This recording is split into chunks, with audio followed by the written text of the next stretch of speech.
All right. Very good. For the country, I'll have the district circuits last session. I'm the judge, that next exciting code, now come yours. Thank you all. Please be seated.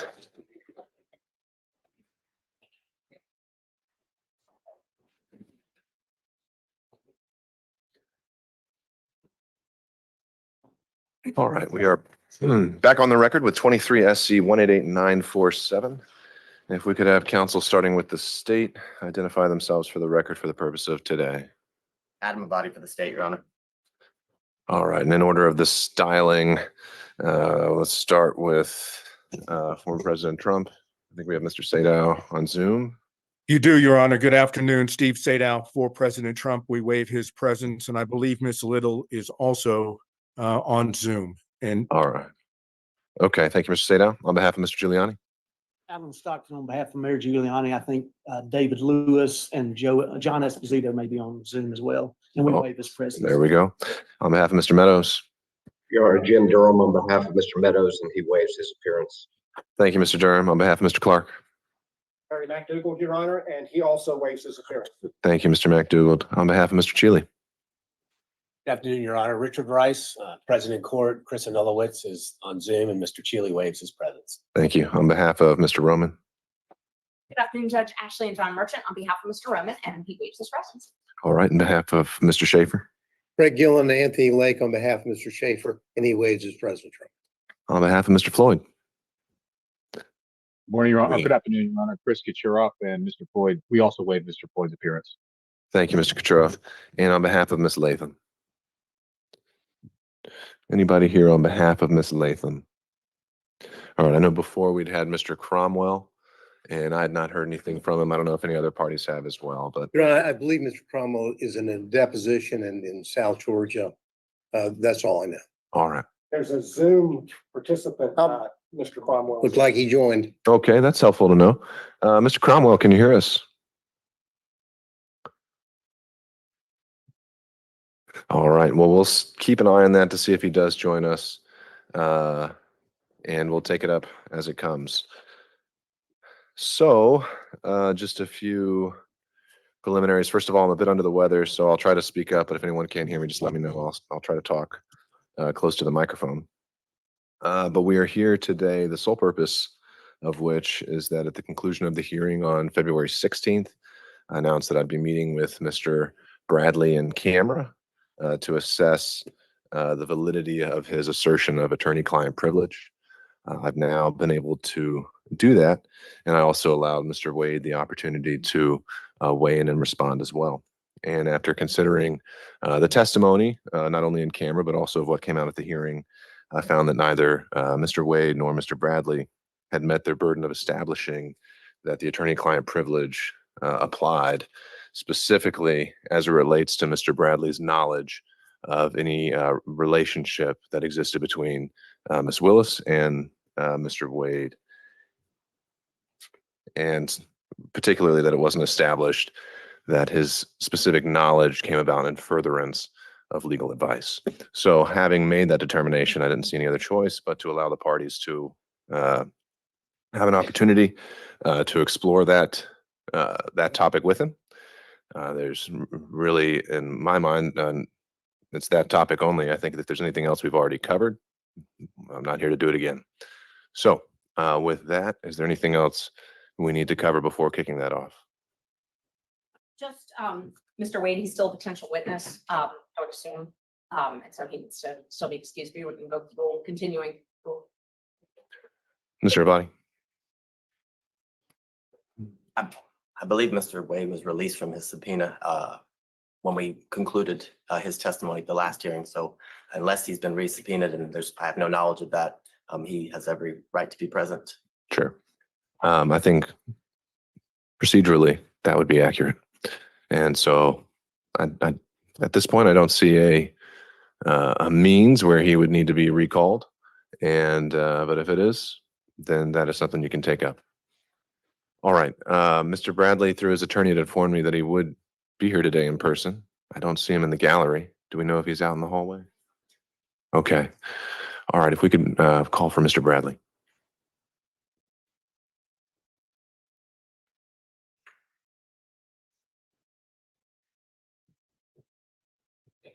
Judge, would it be permissible to sit in the jury box? That's fine.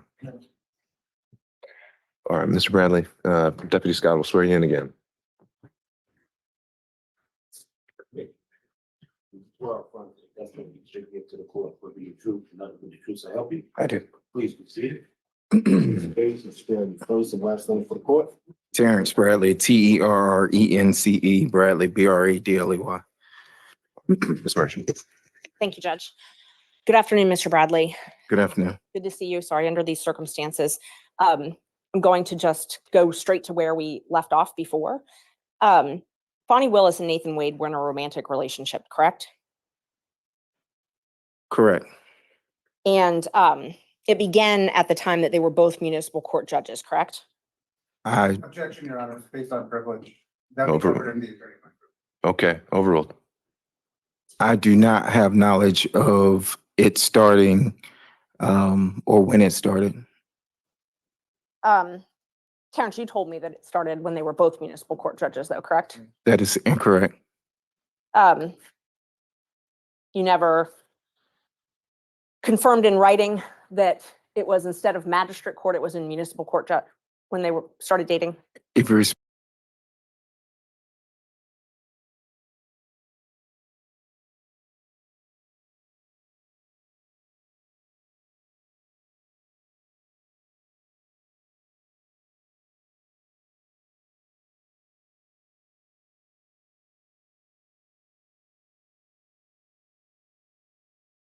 speaking of the text message, you can go to that text message and you can read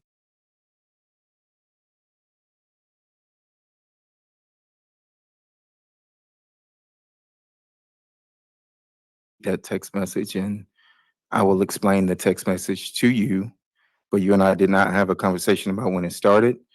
You asked a compound question of magistrate court versus, you said it was magistrate court, you said magistrate court conference, I'm sorry. And then you asked another question. I said, no, municipal court, nothing else. I'm referring to a different conversation. I asked you, do you think it started before she hired him? And I'm going to object. This was covered in the previous hearing where Mr. Bradley said he had no personal knowledge of the exact text that Ms. Merchant is speaking of and actually used in an attempt to refresh his recollection. And he explained exactly what he's explaining here before the court. So this is repetitive and unnecessary. And so I would object to asked and answered and relevance at this point. All right, perhaps we'll get there, but I think first, Ms. Merchant has the right to draw his attention to the exact potentially inconsistent statement. Thank you, Judge. May I approach him? So overruled. You may. Oh, you can see it. It's the ones I gave you at the last hearing. And for purposes of the record, I believe, Ms. Merchant, you tendered, was it the entire text chain as an exhibit? I only tendered a few of the texts, but I did give the state their courtesy copies last time of the exhibits. Was this one tendered? This one was not tendered. All right. And I'm happy to tender it. We'll just take it as it comes, whatever you. We're at, I think we're at 39. I will wait to mark it, but I think we're at 39. May I approach, Judge? You may.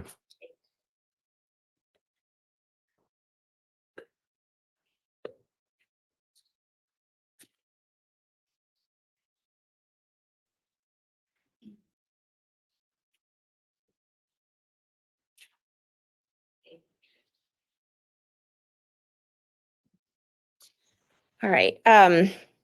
So Terrence, do you remember telling me that it started when she left the DA's office and was a judge in South Fulton? I see the message there, but I don't recall. I do see that message, but I do not recall. You don't recall texting this? I look back at my text messages through that we've had. I see that message, but I do not recall that. No, ma'am. And when I asked you if you thought it started before she hired him, and you responded absolutely. Your Honor, I'm going to object as to the source of the information that Mr. Bradley allegedly gathered this from.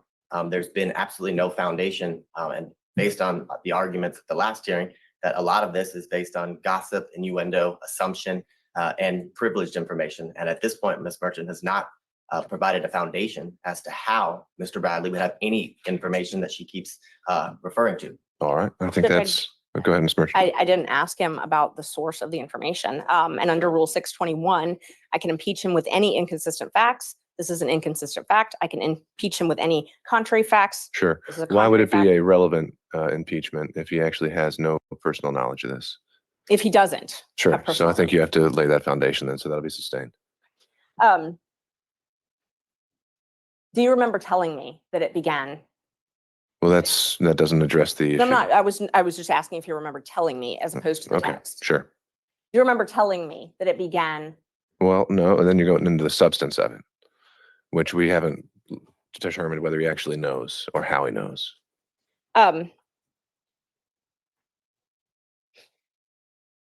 You told me, in fact, you corrected me when I said magistrate court. You corrected me and said it was municipal court. Do you Yeah. remember that? Same objection, Your Honor. This is the exact same issue, right? Well, I'm Yeah, asking if he remembers that. He hasn't answered that question yet. right, but the relevance of whether he remembers it isn't established until we know how he remembers it or why he knows it. If that makes sense. I guess not. Sorry, how he knows it? I'm just asking if he told me that. Right. So I wasn't asking how he knew that. I wasn't asking the source of that knowledge. I was asking if he told me that. That Sure. was it. But that's the point. It's how he knows it. Right. The source of his knowledge, the state would contend is hearsay because it's gossip and innuendo, which is what was indicated the last year. Well, it may not be hearsay. It may not be gossip. We haven't really gotten there yet. We don't know how he knows what apparently he's telling her. And I think we need to figure that out before we can go any further. Yes. And if the source of the information is a witness who've testified, then it's not hearsay. So when did the relationship start? I cannot answer that. When was your first knowledge of the relationship?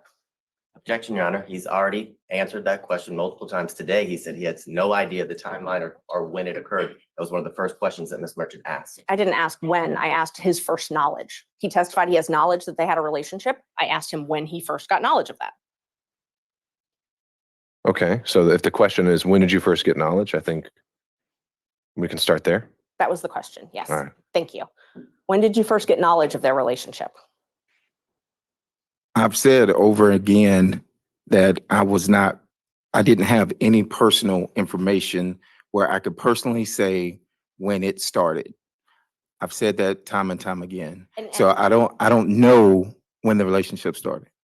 And that wasn't my question. So my question is, when did you first gain knowledge? I didn't ask the source of the knowledge, didn't ask you to comment on the validity of the knowledge. I asked when you first had knowledge. We'll get to the how, Mr. Abadi. So I'll note the objection, overrule it. He can answer that.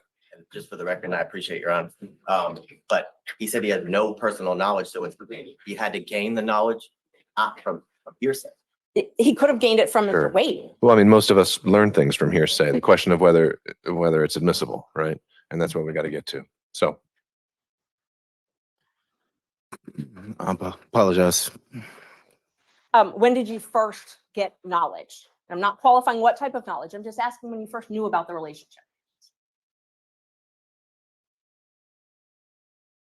I don't know how to answer that. I mean, so I can't give you a date if you're asking for a date. If you're asking me, how did I get the knowledge? It would have come directly from my client. Right. So help me understand. I think you say you can't answer that question. You don't know the date. So that's the answer to the question. But I said that 5 minutes ago. We have to make it clear. Yes, All sir. right. Next question, Ms. Merchant. So you don't know the specific date. No. Do you know if can we narrow down the timeline? Did you gain knowledge in 2019 of this relationship beginning? I'm going to object to this line of questioning as he said he does not know Sure. when he gained All right. knowledge. He doesn't know the Overrule- specific That's date. fine, Ms. Merchant. I think I'm overruling that. I think we can try to see if he can narrow it down based on goalposts. Thank you. 19, I would probably say no. I mean, I don't have anything that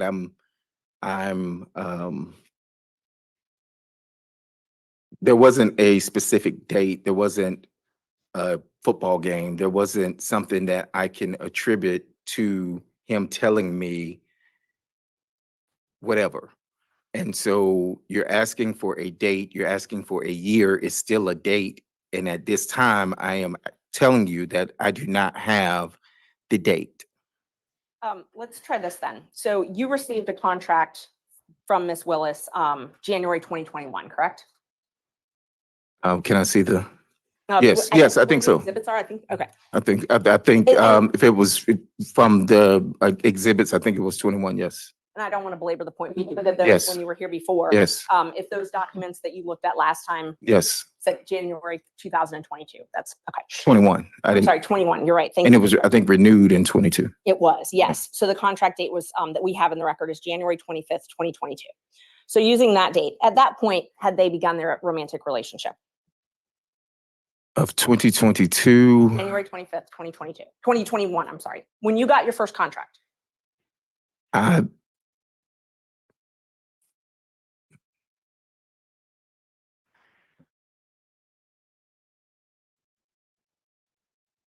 I don't recall, I don't recall any specific dates. No, ma'am. You remember when you got that contract though, correct? I remember I had the contract, yes. Okay. And you told us last week, or I guess it was the week before now, you told us that Mr. Wade brought you that contract, essentially told you about that contract. That is correct. So Ms. Willis is not the one that brought that contract to you directly. It was Mr. Wade. That is correct. At that point in time, they were already engaged in a relationship though, I'm gonna correct? object, Your I Honor. can't say that. Characterization of what Mr. Bradley just said. He just said he does not remember. There's nothing specific. He doesn't remember the exact date. And I think the question now is to reference it or tie it to maybe some other event that he might remember. I agree with Your Honor. She asked that specific question. He said he does not remember any specific dates after signing the contract. That's exactly Sure. what he just said. This is All asked and answered. I know, and we're getting to the end of it. So, Ms. Merchant, you don't have much more to pull on here, but he answered that last question. So what's your next one? And Judge, I didn't hear the answer if they were in a relationship January 25th, Mr. 2021. Bradley, do you recall the question? I recall the question, and I can't tell you accurately whether or not they were in a relationship at the time. You asked me about him bringing me a contract. I said he did bring me a contract, and that is accurate. Do you remember knowing Ms. Willis prior to her taking office as the DA? I had very little contact with Miss Willis. I knew her through my business of coming down to Fulton, if that's what you're asking. Yes, You knew her through the business.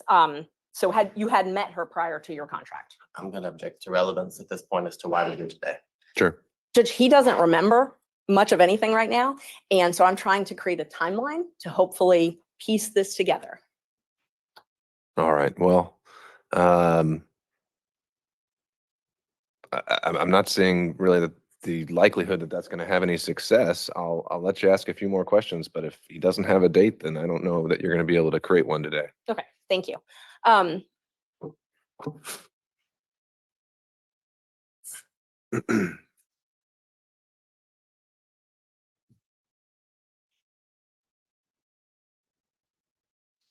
So the time that you had this contract from January 2021 until January 2022, did you come in and out of the DA's office?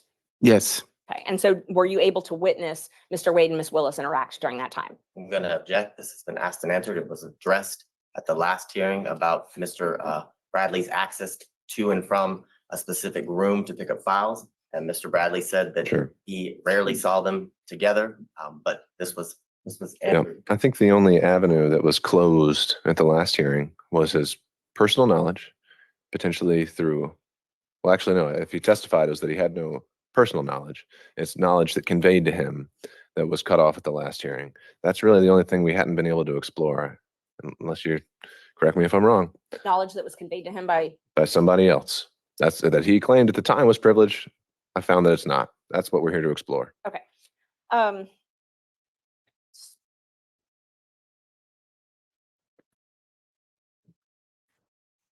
Do you remember telling me that not many people knew where they met?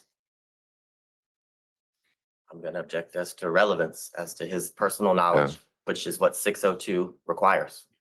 Yeah, I mean, we're back to the same point, Ms. Merchant. His personal knowledge is what I'm asking him what he told me. But he hasn't yet told you how he knows that. And so unless you can establish why he should be testifying on this at all, then there's no relevance. And I don't know how he knows that. That would be Then the ask next, him. that would be the next question. Then But ask him how he knows it. I first have to establish that he said that. No, you don't. You could go the other way around. When you told me that it started when she left the DA's office and was a judge in South Fulton, where did you gain that knowledge from?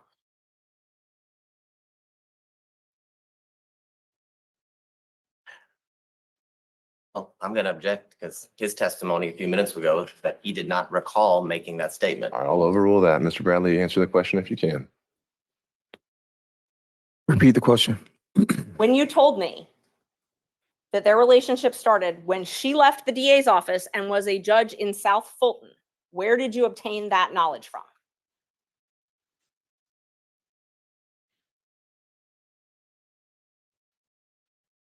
I was speculating.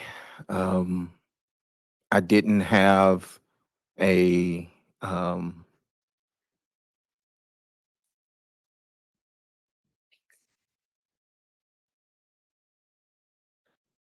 no one told me I was speculating. No one told you that? No one told me that.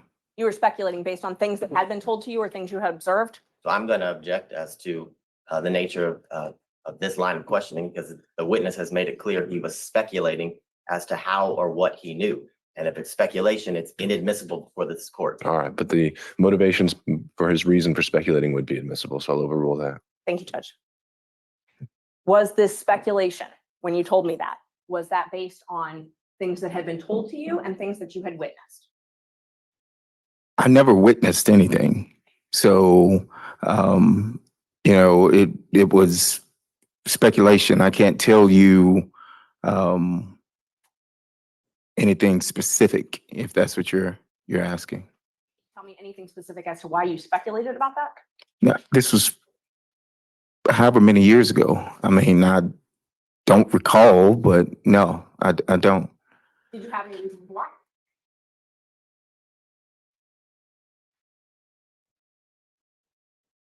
I don't know if speculation is lying, but Well, let me just show me where in this text it says you're speculating. Or you didn't ask me if I was speculating or guessing. I didn't ask you, but tell me if it says anywhere here that No, this is speculation. If this is the same one that you just showed me, it does not. And you're welcome if you need to look at your text. Is there anywhere in here that indicates that you didn't have knowledge of the No. relationship? Your Honor, I'm going to object. The line of questioning Your Honor directed counsel to explore is where he got the knowledge. She's explored that. He said it's speculation and he didn't get it from any source other than his own speculation. Sure, So I think we're fleshing that out, and I think it's her right to have a little leeway on this if he's an adverse witness. Thank you, Judge. And Judge, these speaking objections are clearly coaching the witness because he's regurgitating. Your Honor, I What- object and take offense to that comment. I'm objecting based on the law and I'm making a record for the court. All right. So I take offense to that comment. It's not the case. All right, well, I think we can start with objection, the grounds and the rule number, and then if I need more, I'll ask. Thank you. All right. Thank you. What did Nathan tell you about the relationship? Objection, hearsay. Nathan has testified. It's Yeah. not hearsay. It's still hearsay. It's an out-of-court statement being brought in for the truth of the matter asserted. So hearsay. Judge, All right. Yeah, this would be for impeachment by contradiction, which would Thank be an you. exception to the hearsay rule, and admissible as substantive evidence, and the privilege issues are overruled. thank you, Judge. Well, I think you just overruled the privilege objection, but we don't know when he's talking about. So we've already established the December Right. 2018 date privilege. Sure, and that's something I covered in the in-camera hearing, and I'm, based on what he told me in that in-camera hearing, I don't believe any statements to this effect were covered by privilege.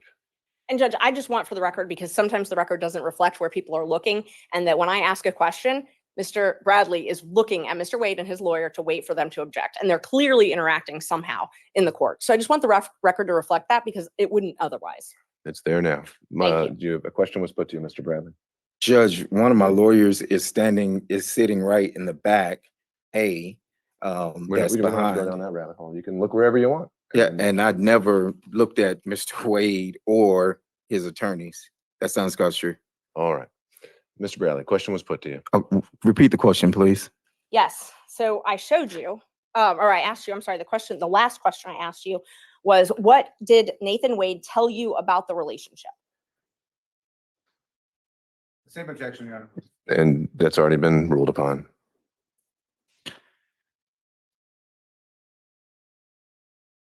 I recall him stating that at some point they were dating.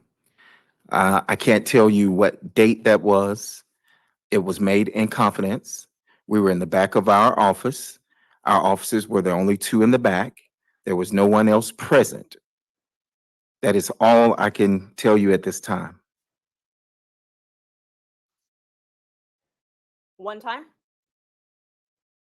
One time. You only had a conversation with him one time about the relationship? Objection, asked and answered. No, I think that's a clarify for a thorough and sifting cross. Ms. Merchant. I do not recall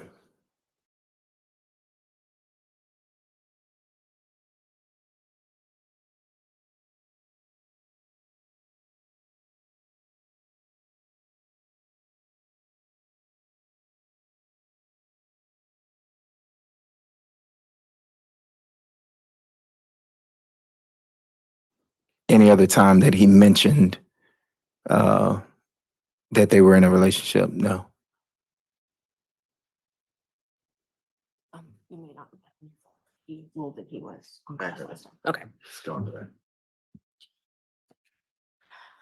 So you talked about this one time, and you said you don't know when it was though, correct? That is correct. Was it before Mr. Wade, before you got the contract in Fulton County? Let's start with that. I do not recall. Okay.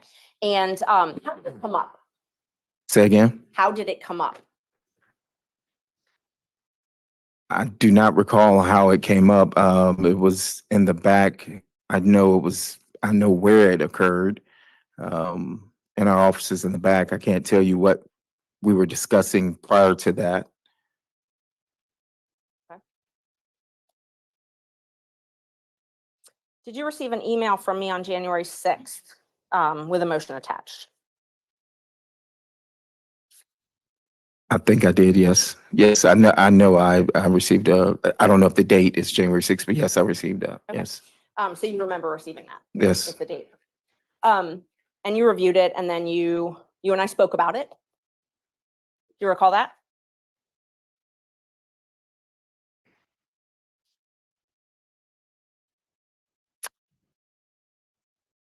Did we speak over the phone, or are you saying through a text? That's what I'm asking you. If you I recall can't speaking- remember whether it was text or phone or But you recall us speaking, one way or another. one way or another. Yes. And where I was trying to confirm the facts in that filing. I think I remember there was a line of about the accuracy of how much money that my office, the law office, Terrence A. Bradley, have received, and whether or not that was going to be in the motion or not. There wasn't a discrepancy. I had kept that out. You asked me to step back in, correct? I recall you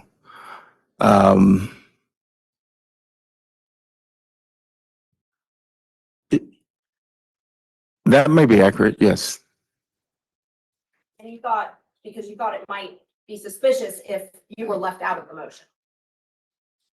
No, I think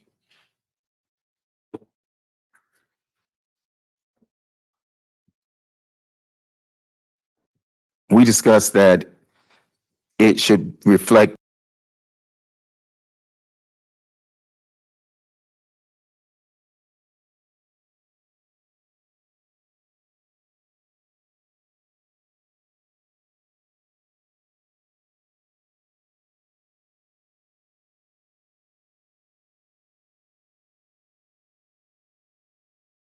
the accuracy, because the accuracy was that I received I had a contract and received 74,000. And I think you had put in there that Mr. Campbell had received a certain amount, and then you also had put in there that Mr. Wade had received a certain amount, but there was not anything in there originally, and I said that it needed to be accurate. I needed to be accurate as far as that I had received 74,000. That's Right. correct. Because you did not want anyone knowing that you had talked to me. I'm gonna object this to relevance. Be biased. Overruled. I wanted you to be accurate as far as the accuracy of our message or your filing. Okay, so that was your interest was in accuracy in the filing.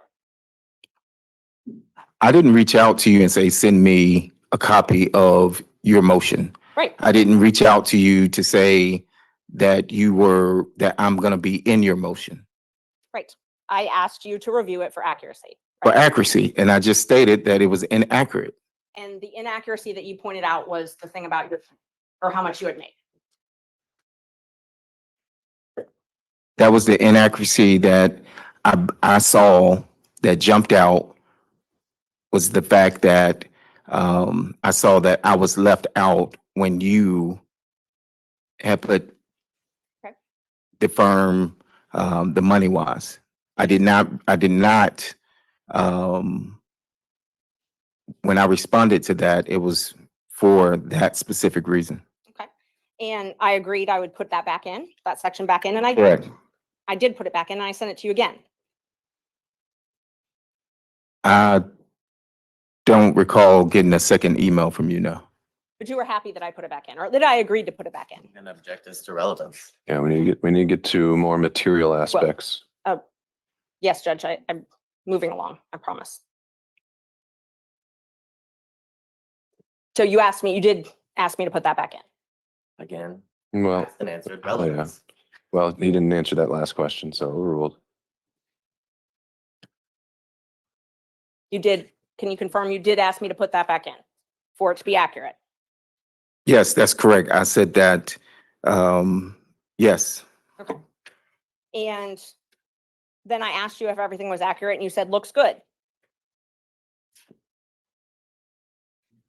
Correct? I recall you asking that, but the looks good was applying to the accuracy of the 74,000. That's it. So when you reviewed the motion and you specifically pointed out that one thing that you found inaccurate, you didn't point anything else out that you found inaccurate in that motion though, correct? No, I did not. And that motion alleged that their relationship began when Ms. Willis was in municipal court. If I can reread the motion, but I don't recall, but if that's what it says. But I did my saying that it looks good was when you put back in the 74,000 into your motion. Okay, and that wasn't what I was asking. What I was asking is, you didn't tell me that there was anything else inaccurate in the motion though, right? But I didn't state that anything was accurate other than the 74,000. Now, when I told you that I had this motion that I was preparing, you asked me to send a rough draft. No, that's incorrect. May I approach, Judge? You may. Which page are you showing? They're not page numbered. It's January 6th. I just see it. Yeah, of course. I can show you if you saw the text. I don't know.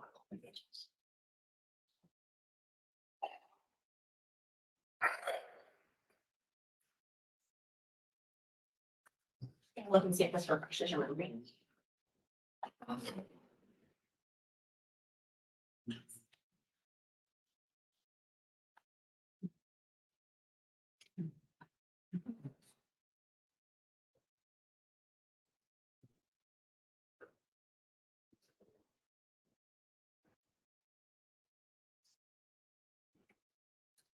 So, we had been talking and you asked me to send you a rough draft and I told you, okay, but I didn't want it to be leaked before I filed it. Right? That is correct. That is correct. So you're the one that asked me to send a rough draft.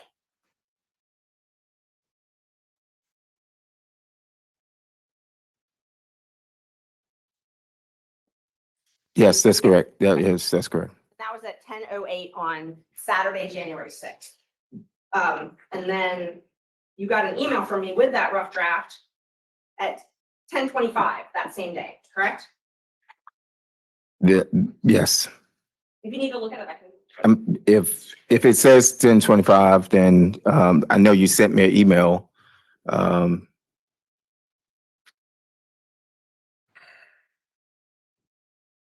While he's looking at it, I'm gonna object us to ask and answer. We've been through the fact that she sent him a copy of the motion, whether he specifically said rough draft or not, and then asked about the accuracy. He's explained his answer, and I've object to ask and answer. So Understood, Mr. Vaughn. We're getting there. Overruled for now. And then I responded when we were talking about that footnote that we were just talking about. I said, I took it out, but I can add it back. And you said, yes, add it back. Do you remember that? I answered that, yes. And then I said, anything else, anything that isn't accurate? And you responded, looks good. You recall that? Let me see And there, I don't know where the exhibits are, that were admitted.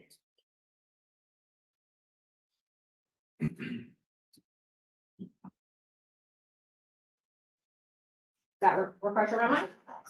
It says looks good, but as I stated before, I was responding to you putting me back into the motion for receiving $74,000 in a contract.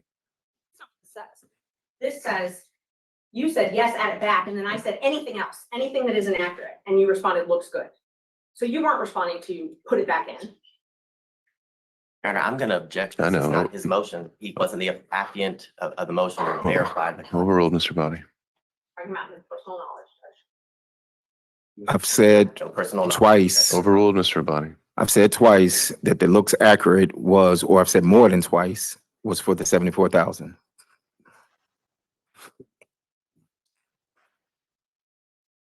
Do you remember telling me about Nathan and Fani coming to your office and spending time together at your office? No, I mentioned, I do recall testifying on the 16th that she had come to our office. And that was before she was elected as district attorney, correct? I recall that that was when she was district attorney. Because I said that there was a meeting held at my office. And who was at that meeting? Now, I can't tell you that. I don't recall. But you know, Miss Willis was there, Mr. Wade was there. It was at our office. Actually, Miss Willis was there and there were other people there. Mr. Wade was not in that meeting. He was in the back. I wasn't even in that meeting. Why did she hold it at your office then? I have no idea. You also remember telling me about them spending time together at her law office before she took her job.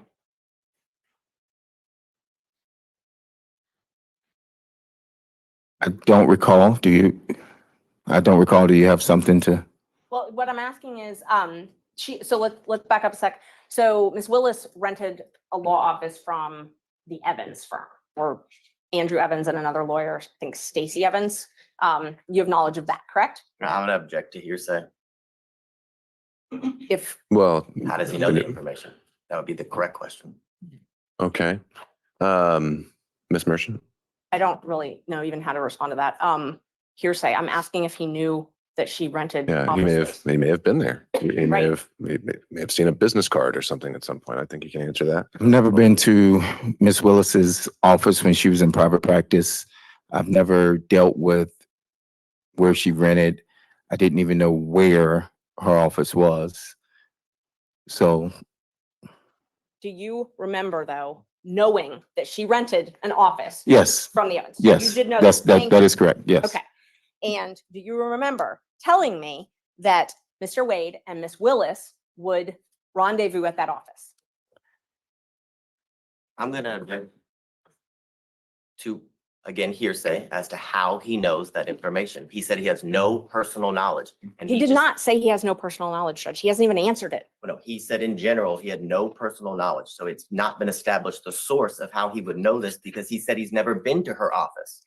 All right. Ms. Merchant, if you, I know you're trying to impeach him by a prior inconsistent statement, but unless you can first back up and show why each statement is actually something that he had knowledge of, I don't know if this is going to be relevant. And Judge, I'm not even there yet, but again, that a speaking objection, and so now I would anticipate what our response is going to be next.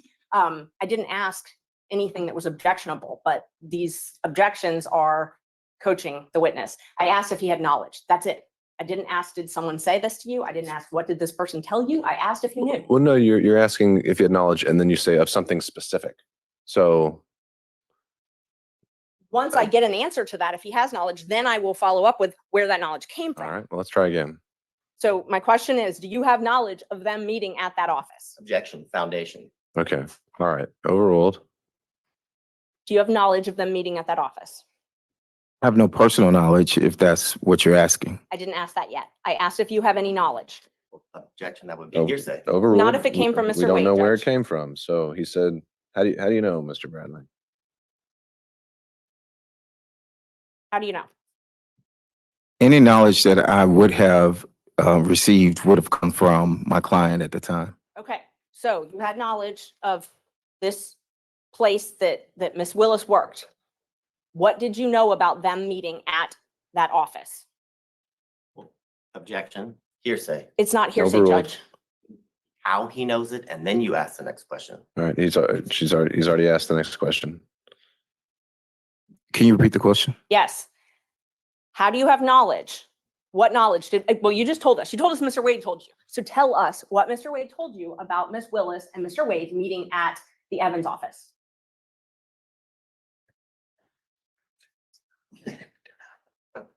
Objection, Your Honor, privilege.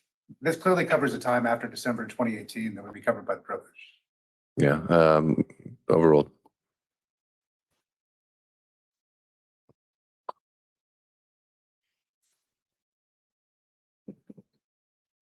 You recall the question, Mr. Bradley? I do not. All right. If you could re-ask the question, Ms. Merchant. What did you learn from Mr. Wade? Because we've clarified that's where you learned it from. About Mr. Wade and Miss Willis meeting at the Evans office together.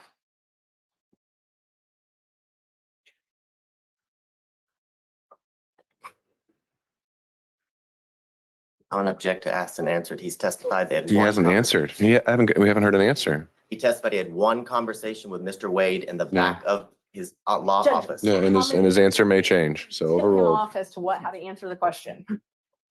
That's I can't recall what the conversation was. I do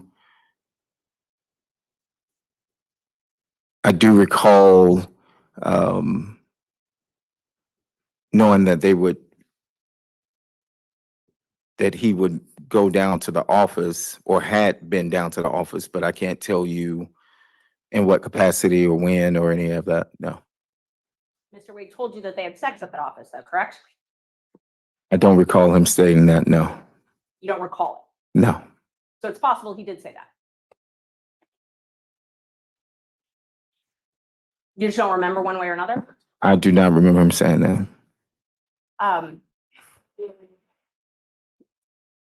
Do you recall that he had a garage door opener to either a house or a condo or something like that of Miss Willis's? I've never seen a garage door opener. I've never been to Miss Willis's house. I've never been to, and I'm trying to explain, I've never been. So no, I do not have any personal knowledge of him having a garage door opener. Yes, ma'am. I didn't ask if you had personal knowledge, like as in you saw it. Do you have any knowledge at all from Mr. Wade or any source that he had a garage door opener to access one of Miss Willis's residence? and I'll object to any source as to hearsay. All right, depends on the source. Overruled. No, no, I don't have any knowledge. So when you told me that, did you just make it up? Do you have something that shows that I told you that? Yes, well, if we're going to go through all the texts we can, but so was that made up though? But I'm gonna object because I don't. I don't recall him having, Mr. Bradley, just I'm a gonna second. object under 106 as the rule of completeness. I don't have that text message or any text messages that indicate that, Your Honor. And I don't have, if it was a text, we had that conversation. I actually think it was when he was on speakerphone and Mr. Merchant was there, but I'm not sure. But I mean, if I'm asked to qualify exactly where that's from, I would. Okay, so rule of completeness would be if you need to introduce other text to show the context. If you're saying you haven't seen a copy yet, then I think Ms. Merchant needs to do that before you can And I don't decide your have, next step. and that's what I was asking him. If that was something he just remembers making up. If he doesn't, then that's fine. But She referenced text messages and started to go into her packet of papers. Sure. That have text. So you don't have a text message to that? I would need some time to look through, and I don't remember if I have a text to that or if it was during a conversation. It was one of those. All right, well, And he has now said that he has no knowledge, so on to your next question. Okay. Did Mr. Wade tell you about the trips that he and Miss Willis took? No, You have any knowledge of the trips that he and Miss Willis took? Objection, hearsay. Overruled. I do now. Okay, but you did not before this proceeding? I did not know until you text that you found that in the deposition of his divorce. I mean, not deposition, but something from his divorce. Okay. And when you responded, doesn't surprise me. They took many trips to Florida, Texas, California. Those are your words though, right? I'm going to object as to relevance. He said he did not know, and he actually learned from Ms. Merchant the information. He said he learned about certain trips from Miss Merchant. Okay, you can tie it down, but Thank you. we'll He see. had no information on any trip that Ms. Willis and Mr. Wade took. That he learned it all from Ms. Merchant. That was his testimony. Sure. Judge, I'm Maybe the allowed. conclusion we reach. I think she's going to ask more than one question, though. All right, Ms. Merchant. And if Judge, just so we can be clear, if he said more than one version, that's all relevant. We're allowed to talk about the different versions that he's told. All right, I've overruled the Thank objection, you. Ms. Merchant. Do you remember telling me that it didn't surprise you that they took the trips that I found in the divorce file because they took many trips to Florida, Texas, California? And then you told me that they took the trip to California when she moved her daughter there because she failed out of FAMU. Do you remember that? I don't recall that, but if I don't recall. Okay. Judge, may I approach? It's You may. It's in one of the ones I gave you.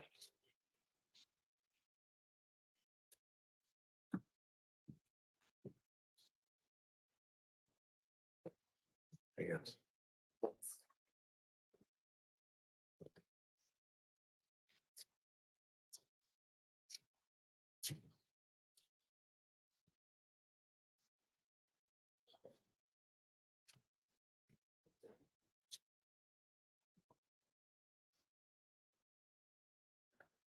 Look at that and let me know if it refreshes your memory.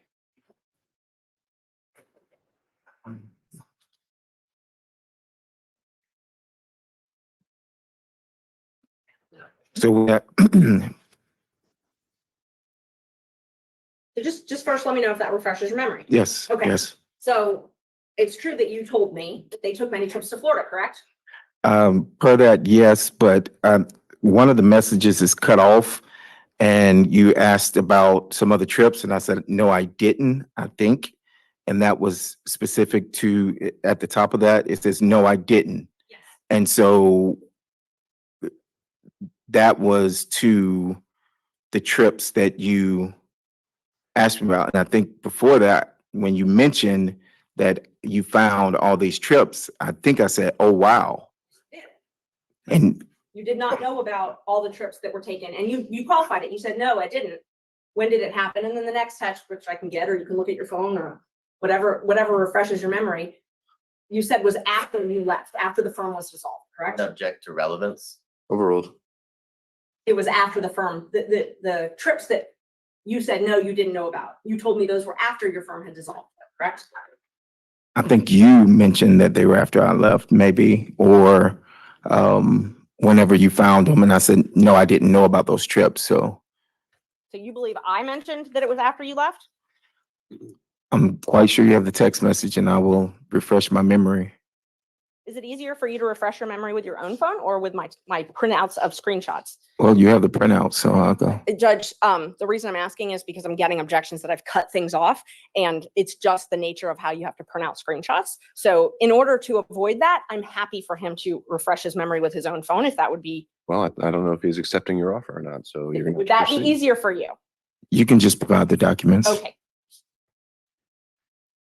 Let's see.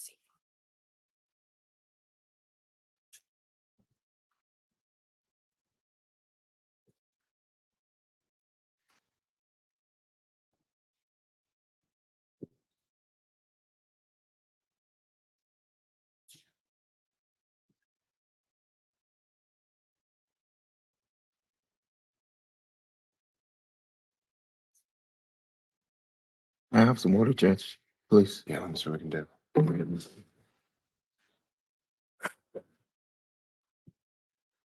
Sorry, Judge, I'm just trying to pull out all of the messages that he may need. All right.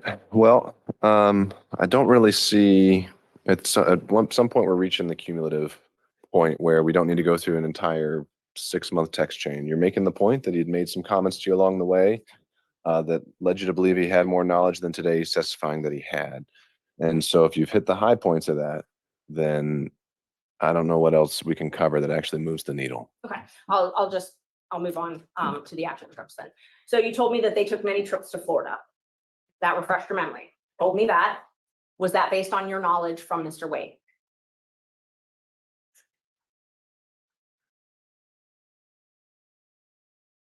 That would have been based on anything that my client would have told me. I didn't have personal knowledge of whether they went or not. The trips to Texas, and you're the one who went to Texas. Was that based on your knowledge from Mr. Wade? It would have been something that came from the client. I cannot tell you that I have any personal knowledge of any trip other than what would have been said by the client. You went on these trips. I'm asking if you have knowledge from Mr. Wade. You also typed California. Was that something that you gained from knowledge from Mr. Wade? It would have been from the client at this particular point. Yes, it would have been from the client. And when you told me that the trip to California was to move her daughter out there, would that have been something you gained from Mr. Wade? Thank you, Judge. Any knowledge that I have of any trip would have come from my client at the time.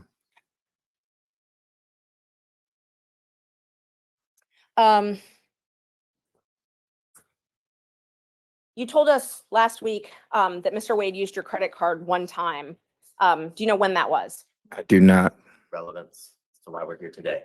Well, I think this would be impeachment of Mr. Wade's testimony if Mr. Wade testified that he had never used anyone else's credit card I before. object to ask him if he did because it was covered during the last year. He acknowledged that Mr. Wade used his credit card. Judge, So, I asked when. just I didn't- when, okay? I didn't ask, did he? I asked, when did he? Let's go there.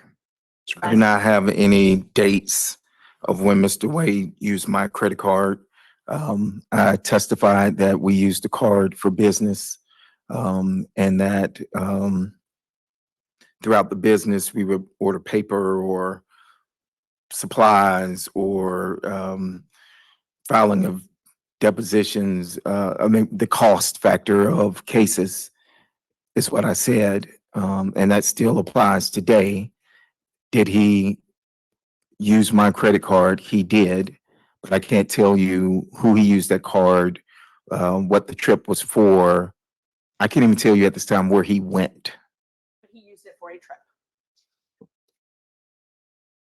Yeah, it was for a trip, but I can't tell you where, when, why, or anything to that nature. Correct. And he paid you back in cash. I never testified that he paid me back in cash. I said that he would either pay me back, I said I couldn't remember. I do not recall. Sometimes he would write checks, sometimes he would pay cash. And that still applies today, that I do not recall him paying me back cash, but I do recall him paying me back. This was when you were still, before your partnership split up, correct?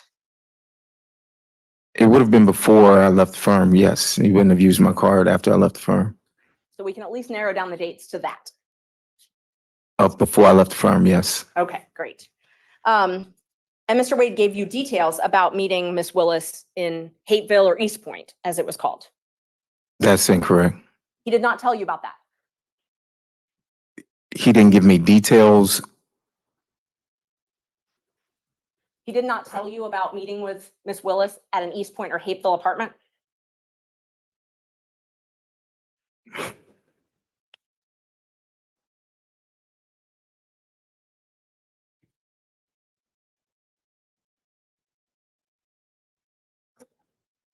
At this time, I don't recall.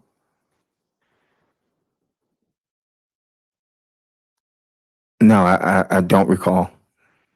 Where did you get that information from then? He's testified he doesn't recall if he even had that information. I asked if he got it from Mr. Wade, and he says he doesn't recall. So then I asked where he got it from. I do not recall where I got the information from. Okay. And you and Mr. Wade were friends as well as business partners, correct? We were friends in the sense of I've known him for years. Yes, we were friends. And you definitely did not want to come and be a witness in this case, correct? That is correct. And it was after, and we talked about this earlier, that Gabe Banks called you and then Nathan Wade called one of your friends. It was after that that you hired Mr. Chopra to assist you in this matter, correct?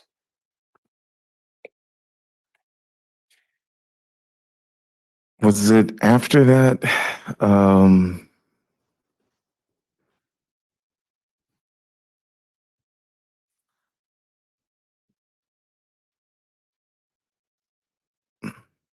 So I hired Mr. Chopra and I hired Mr. Graham.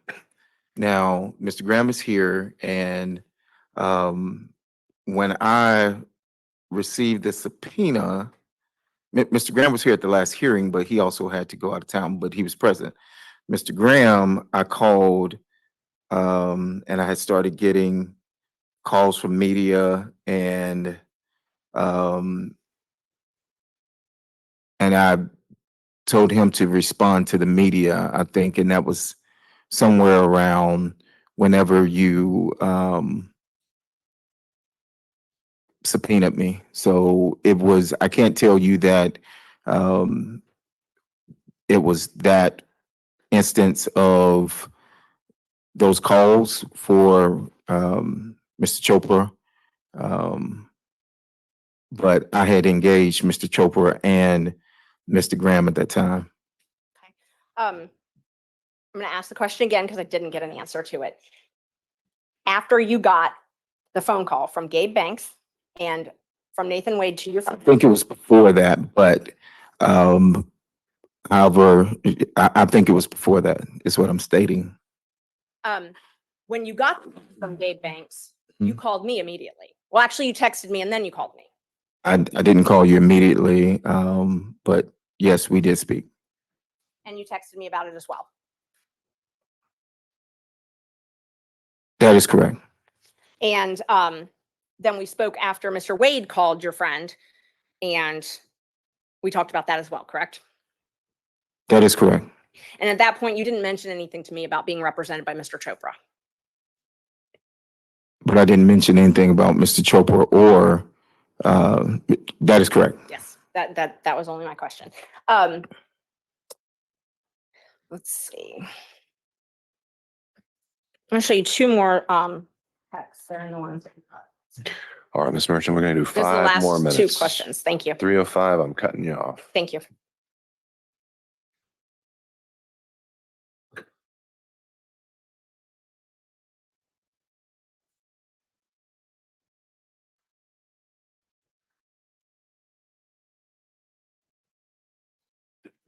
May I approach? Show you a couple texts to refresh your memory, and then I want to ask you a few questions.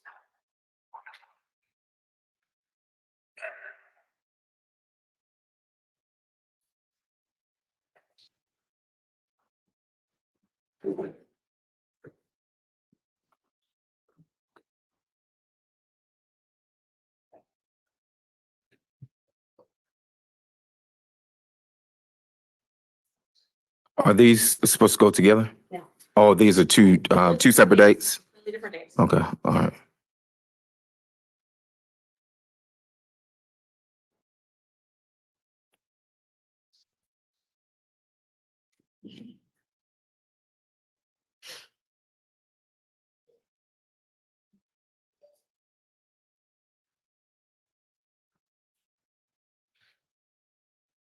So I know we talked about the other occasions when we had the text or just about footnote.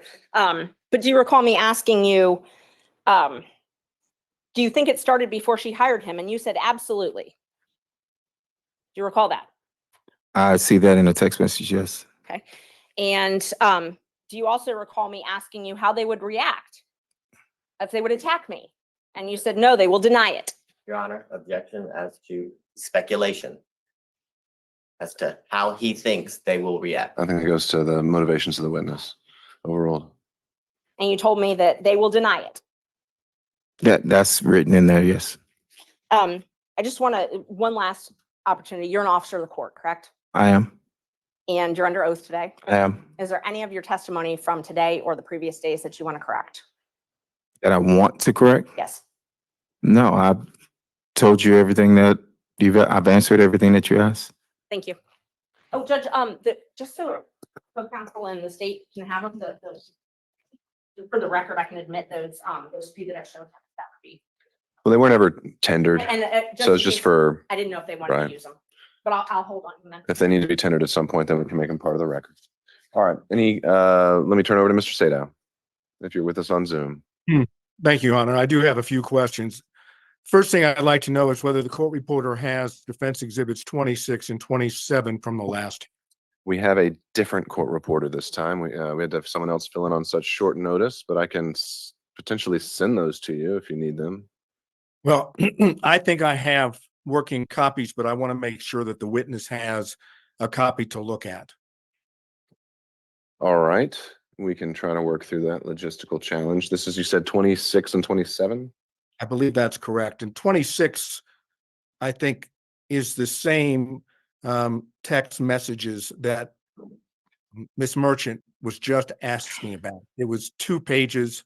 I stapled it together, and it is dated January the 5th of this year.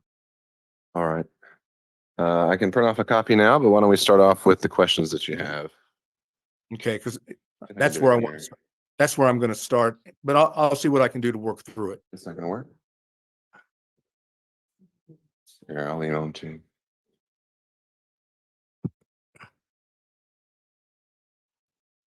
Okay.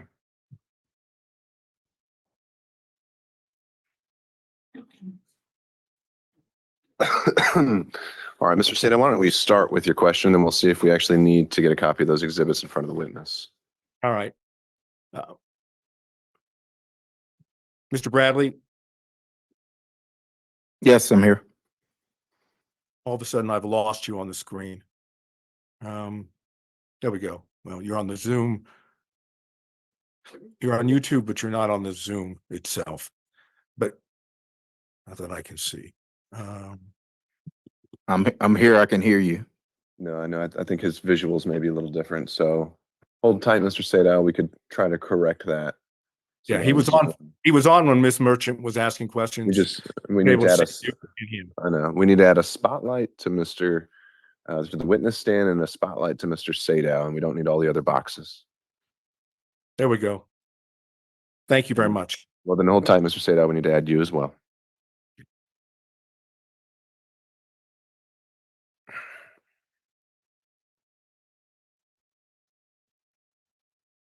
All right, now we're ready. Thank you, sir. Mr. Bradley, you have referred to Mr. Wade as your client, correct? Correct. You understand that the court has ruled that communications that you had with Mr. Wade are not privileged, correct? No, I'm aware that the court ruled that one specific dealing with the time frame of one specific conversation wasn't privileged. then I'm going to ask Your Honor, if it's that the limitation or Excuse me. To clarify, email- I think, sure, Sorry. Mr. Sada, you asked whether all communications with Mr. Wade, I think, were covered. That was not the extent of the ruling. The only ones that I deemed were not covered, and that I'd asked about in the in-camera hearing, because those are the ones that were relevant, were any communications Mr. Wade made regarding the existence or non-existence of a romantic relationship with Ms. Willis. Fine, thank you, Your Honor. I understand. So going back to this line of inquiry, when you say you don't have personal knowledge, what I want to ask you to start with is very simple. Did you have communications with Mr. Wade about the relationship between Mr. Wade and Miss Willis? It's a simple yes and no. Yes. And is it your testimony that during the time you were representing him, which I understood started sometime in 2018, is that correct? That's the time frame that I remember, yes. Is it your testimony under oath that with regard to conversations with Mr. Wade about his relationship with Miss Willis, that you only had one such conversation during the time you represented Mr. Wade? One conversation of what? I apologize. The It only thing broke up. the only thing I'm asking about is that area that the court said is not privileged, which is the relationship between Mr. Wade and Miss Willis. You've testified that during the time you represented Mr. Wade from 2018 on, that you only had one conversation with him in reference to the relationship between Miss Willis and Mr. Wade. Is that correct? Yeah, I think that's fairly accurate. Yes. Okay, so out of the entire time, and talking about could be 2018, 2019, 2020, 2021, when did you stop representing Mr. Wade? It was a few months after I left the firm. All right, give me the approximate time.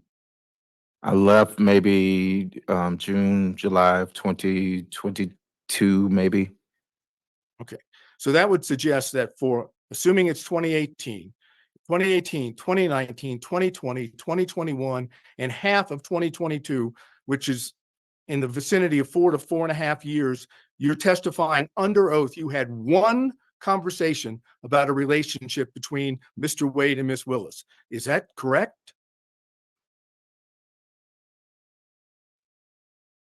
I don't recall having any other conversation with Mr. Wade about him and Miss Willis. Is it your testimony then that you don't remember any other conversation, or there wasn't any other conversation besides the one? An object is to ask and answer. I think he's drilling down. I think that's a fair question, overruled.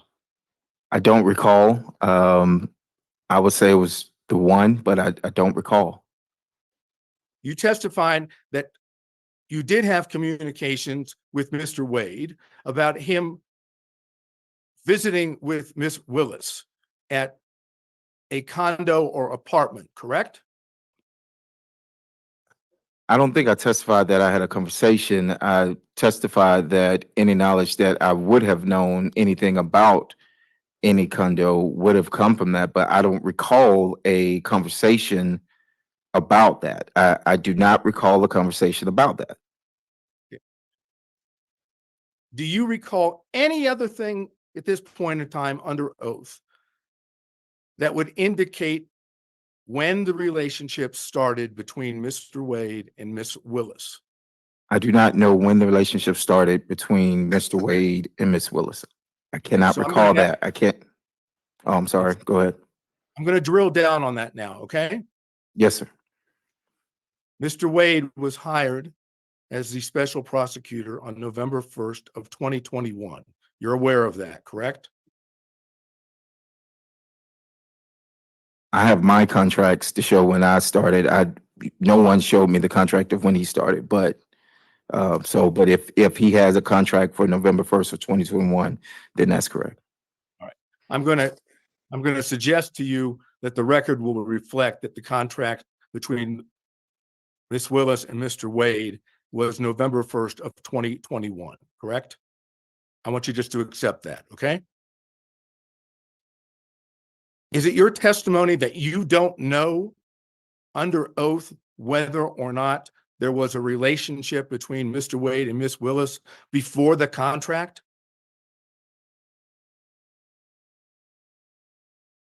I do not recall any dates of when the relationship started. So whether you are pinpointing a date of when his contract started or not, I'm telling you, I did not recall any specific date that he flat out said anything about a relationship with Miss Willis.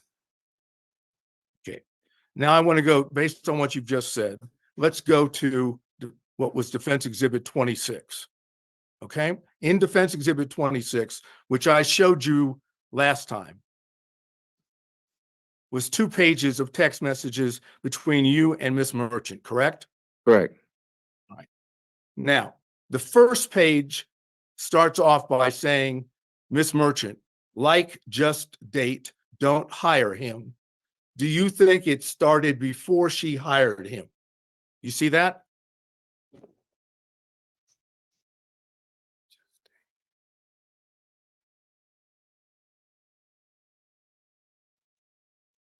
Yes, I see it. Yes. And your response to that was absolutely, correct? I'm gonna object, ask and answer in cumulative. All right. So, Mr. Sato, I do think we went through a lot of these texts. We didn't go through this whole one. Just a second, Mr. Sato. All right. I'm sorry, Mr. Sato. Well, you said we didn't go through this particular one? No, we stopped right there.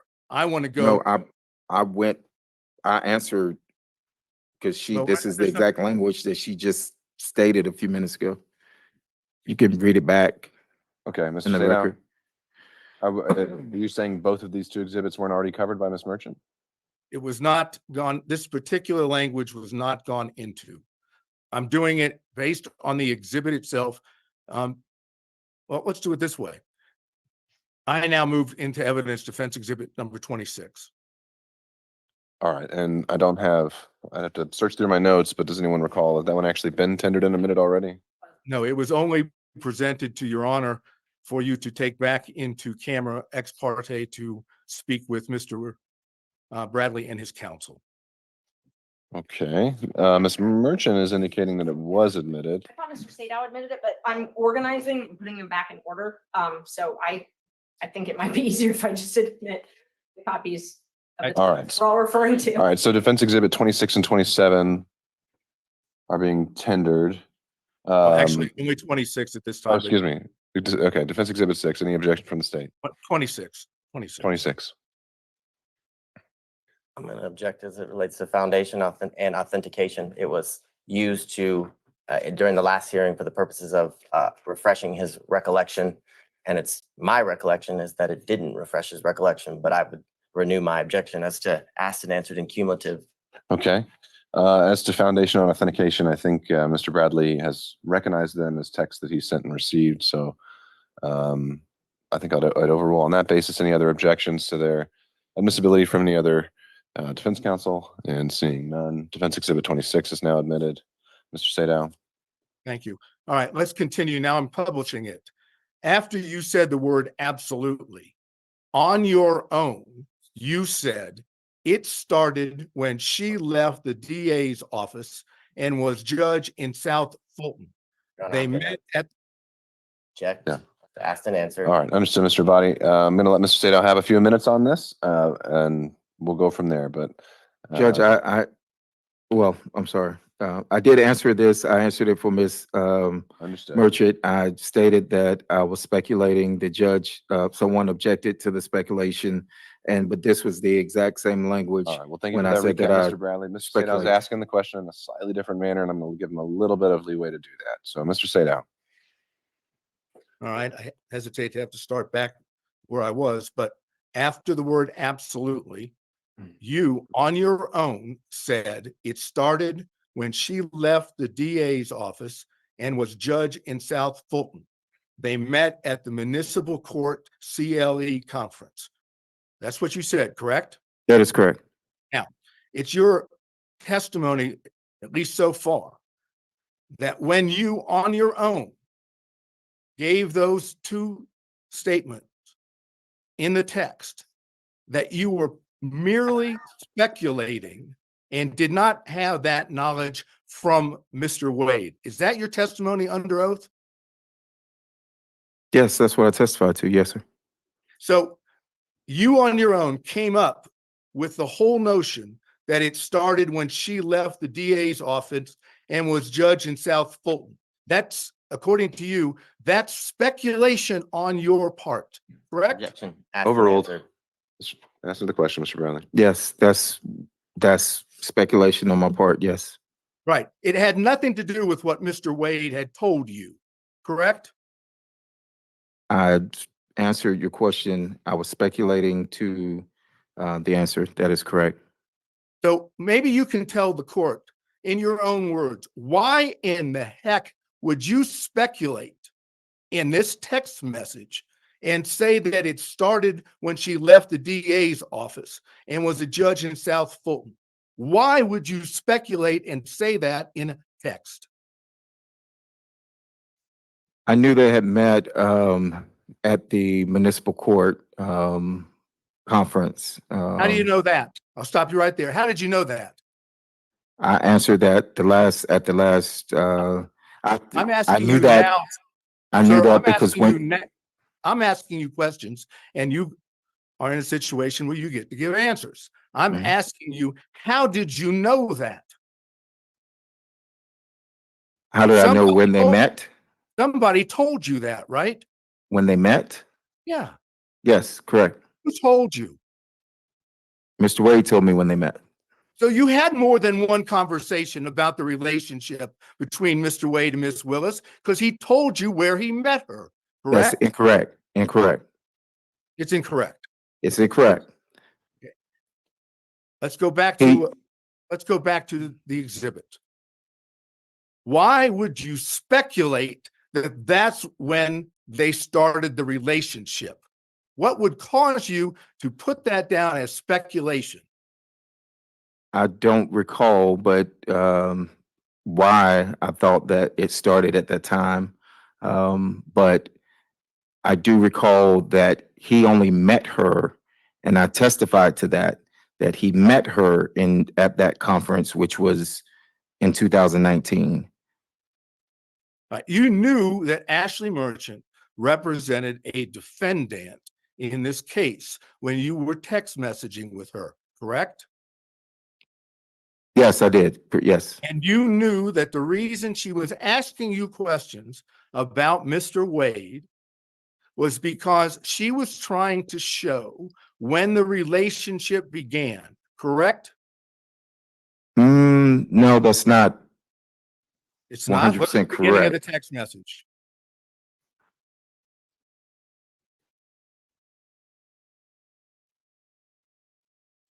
Yes, but Text what messages were before this message, before she sent that?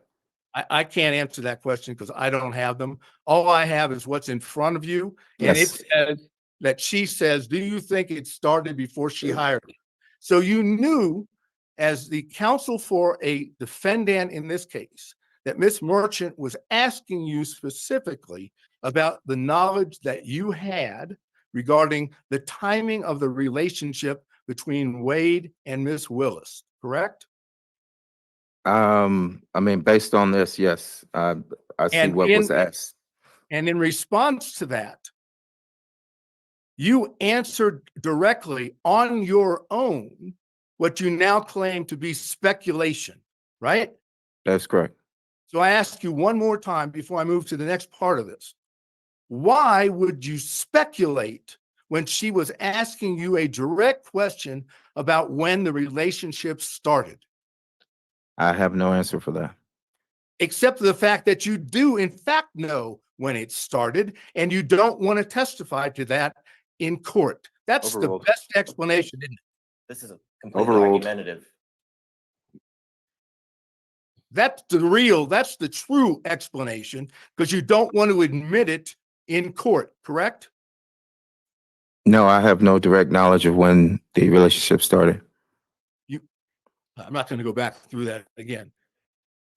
But if you didn't know, and you were asked specifically as this exhibit shows, Mhm. maybe you can explain why you wouldn't say, I don't know.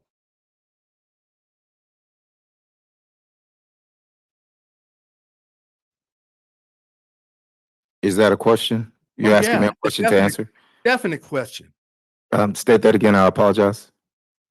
If you're being asked, as we've just gone through with this text message from Miss Merchant, as Yes. the attorney for a co-defendant, Yes.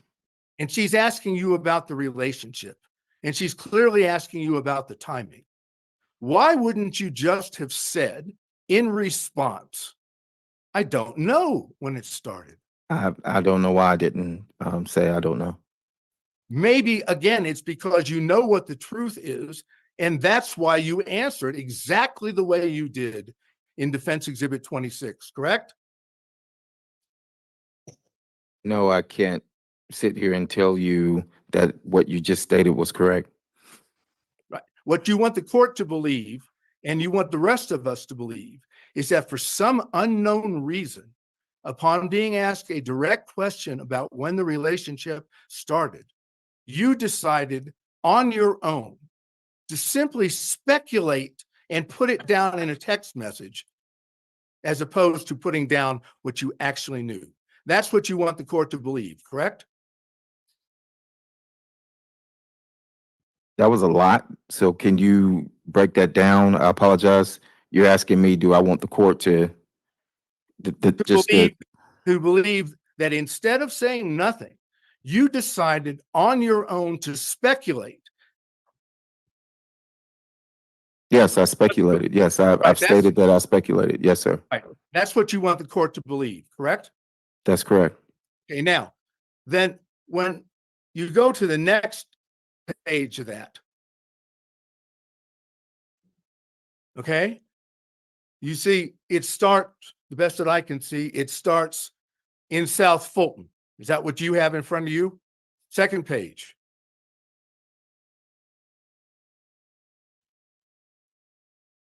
The second page that I have says, that's what I figured. Okay, that may be cut off from the one that I have. I'm looking at my opening set line says in South Fulton. Is that on your second page? No. So if you're going in order of the pages, no, neither page starts with South Fulton. No, don't get caught up in whether it starts that way. Does the second page have a line in there that says in South Fulton?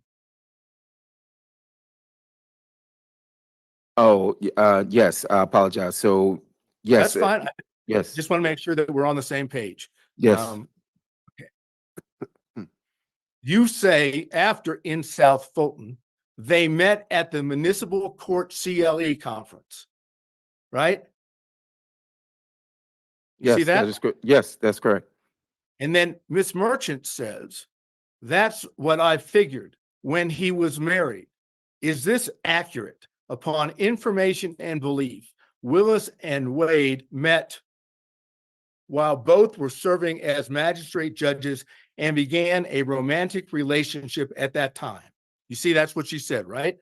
No, I mean, so it says at municipal court CLE. The only other thing here says that's what I figured when he was married. There's no response for me on that day.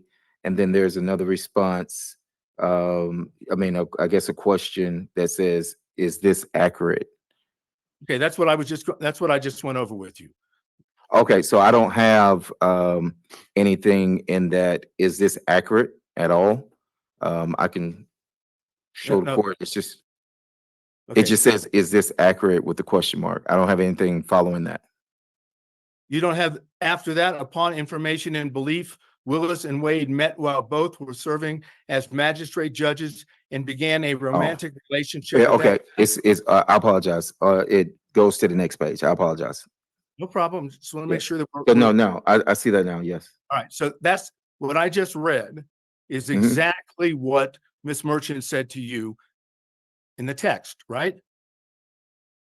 Yes, that was in the text. Is it accurate upon further information? Yes, that's there. And- Yes. Again, since you have told us that you were speculating when you gave the answer that we went over with previously, on this one, you don't say, I don't know. You simply correct her by saying no, municipal court, right? Yes. So that she asked, was it accurate? And I said it wasn't accurate. No, it wasn't accurate. It was municipal court. Right. And when you said it wasn't accurate, it was municipal court, didn't say, no, that's not accurate. They didn't start a romantic relationship at that time, correct?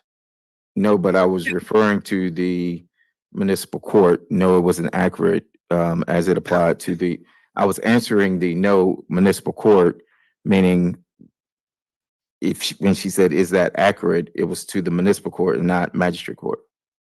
Okay. But you didn't say that the rest of what she asked you was accurate. You didn't say, no, that's inaccurate.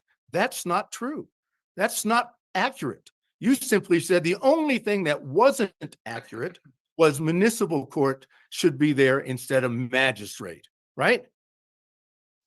So I was answering the question of, it was a compound question. Can you And I was answering the question of, she There's no- wrote magistrate court and I said, no, municipal court. Right, but it's not compound. It's one statement upon Mr. Sadow. information. I'm sorry. No, that's okay. I know the feedback and the delay is complicates things, but I think you've adequately made your point here. I don't think we need to belabor it much longer. Let's move on to the next issue. Okay, thank you, Your Honor. Mr. Bradley, prior to coming into court today, did you and your lawyer meet with anyone from the district attorney's office? No. I mean, no, not that I know, I'm aware of, no. Have you I had did not any? meet to anyone. I'm sorry. I I cut did you not off. meet with anyone outside of my attorneys. Did you have any conversation? Not I did meeting, not. conversation. I did not. So you have not spoken, if I understand you correctly, prior to coming into court today, you've not spoken with the prosecutors, No. right? I've not spoken to the prosecutors. I've not spoken to defense. Have you spoken to Mr. Wade? No. So as far as just getting into the courtroom today, there's been no contact or conversation in it with any of the parties we just went over, right? There has not been any contact with defense or the state at all.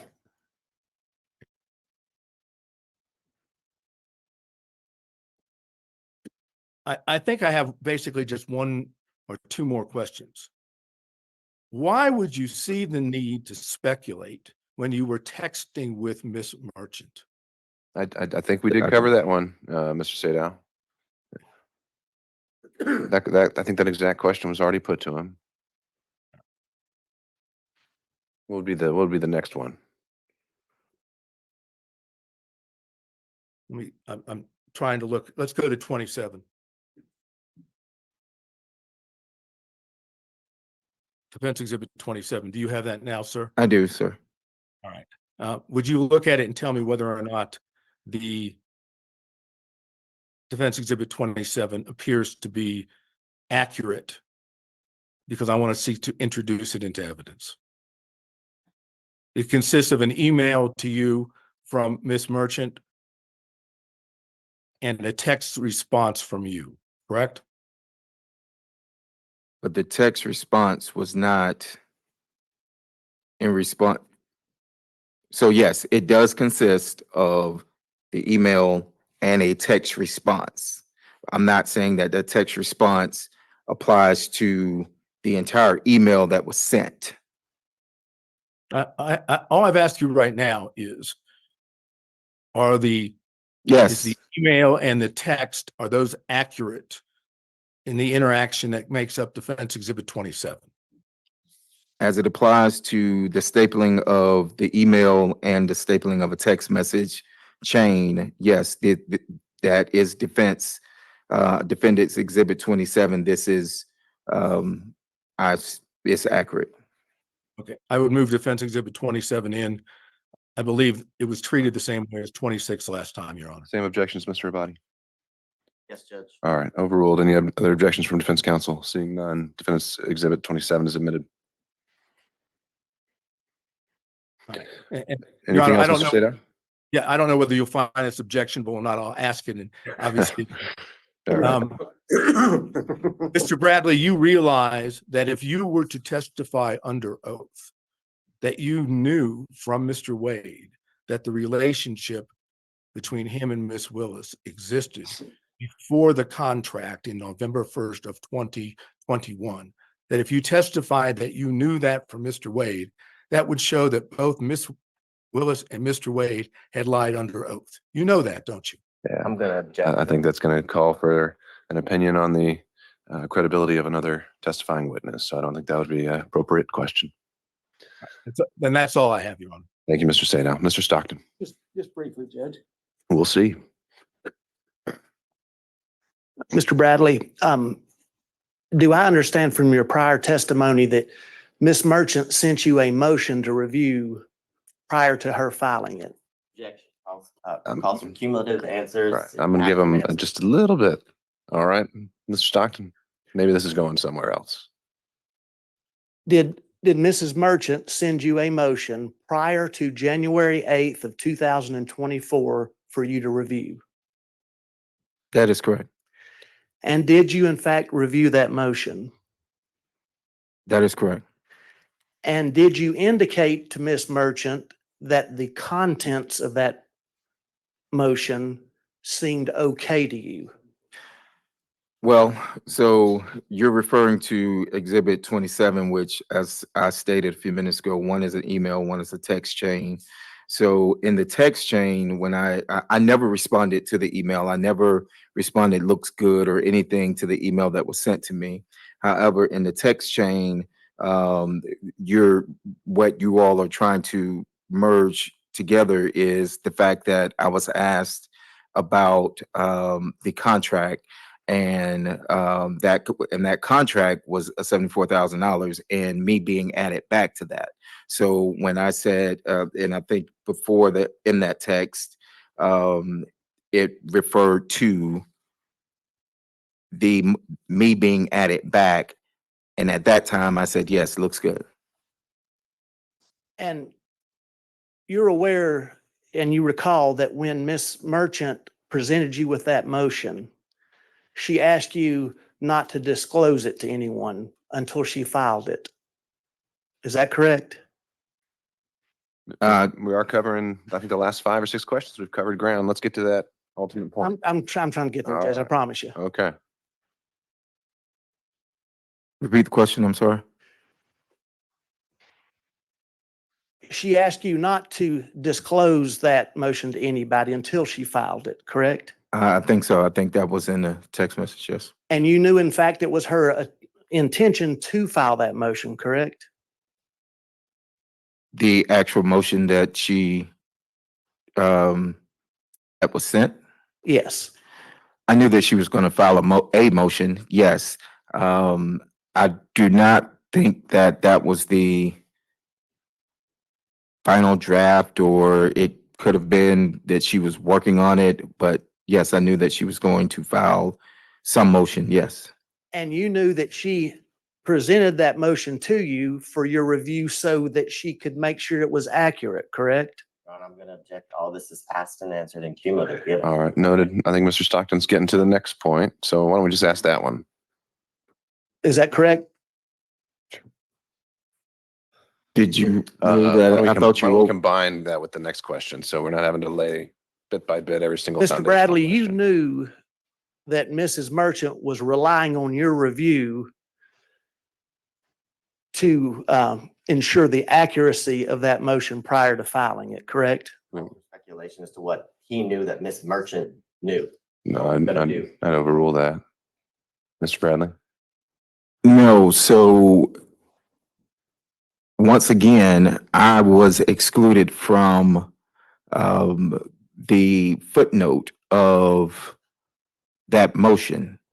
And my review of it, and I said, hey, you need to add me back to the footnote because I did have a contract and I did receive 74,000. And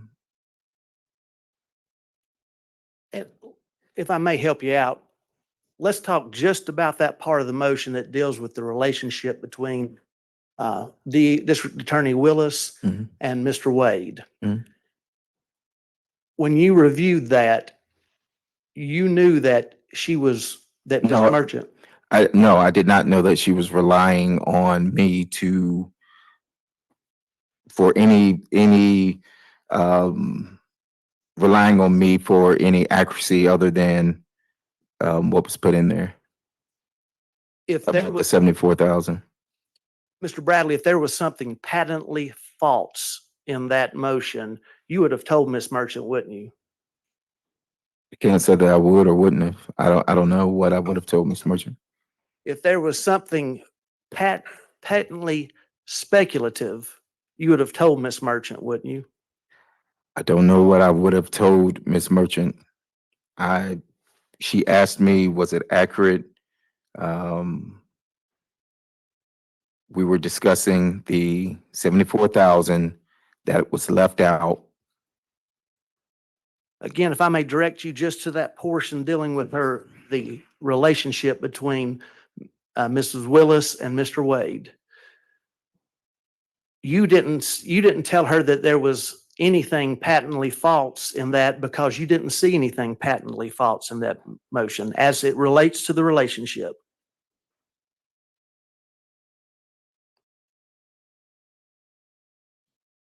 Repeat your question. I'm so sorry.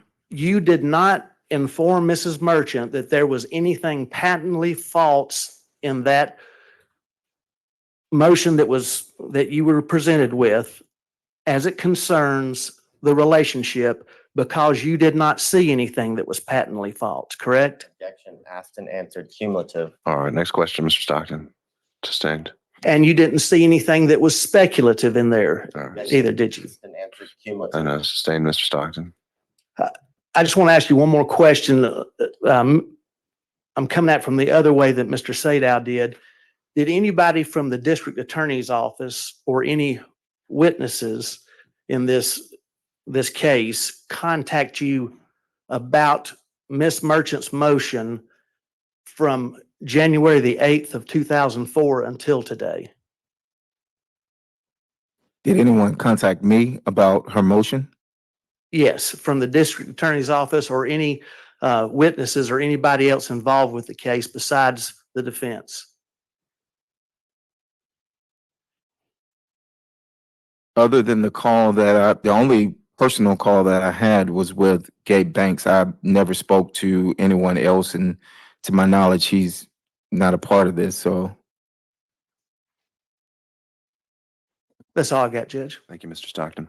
Mr. Durham, if you're still with us. No questions, Your Honor. Thank you, sir. Mr. McDougall.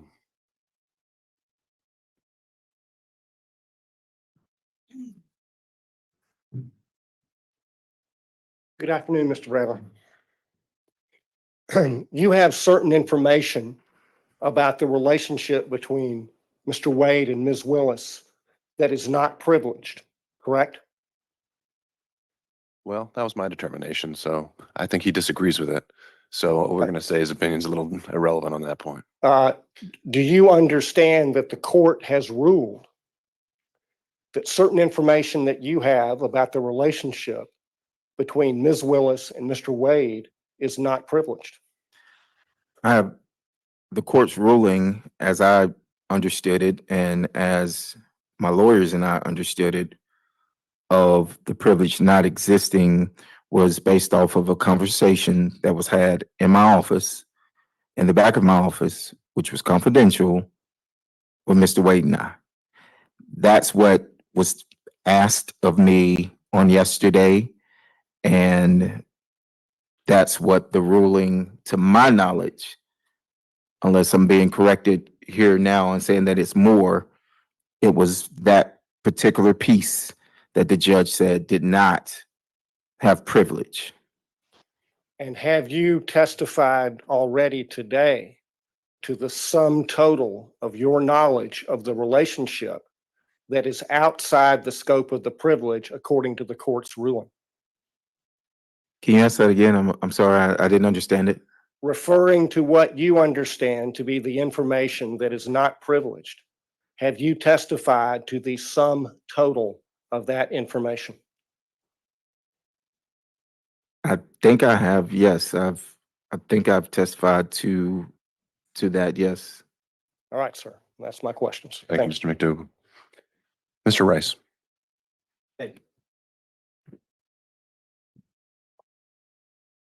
Mr. Bradley, at least as of February 15th, when you first testified, you said that you still considered yourself a friend with Mr. Wade, correct? I think I said that, yes, I think I did, yes. And you've been friends with Mr. Wade for over 10 years, correct? That would have been fairly accurate, yes. And you recall communicating with Ms. Merchant about this case and about Mr. Wade and Ms. Willis's relationship, correct? And object as to asked and answered and cumulative by all three of the previous. Sure. We don't lay that foundation. Why don't we combine it with the next question where you've got a new point to make? Mr. Bradley, when you communicated with Ms. Merchant, did you tell her any lies about Mr. Wade and Ms. Willis's relationship?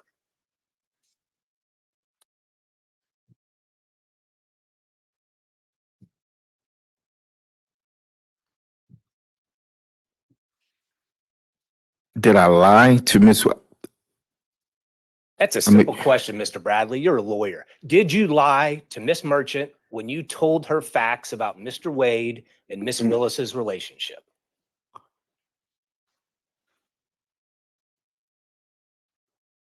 Not that I recall. I don't recall.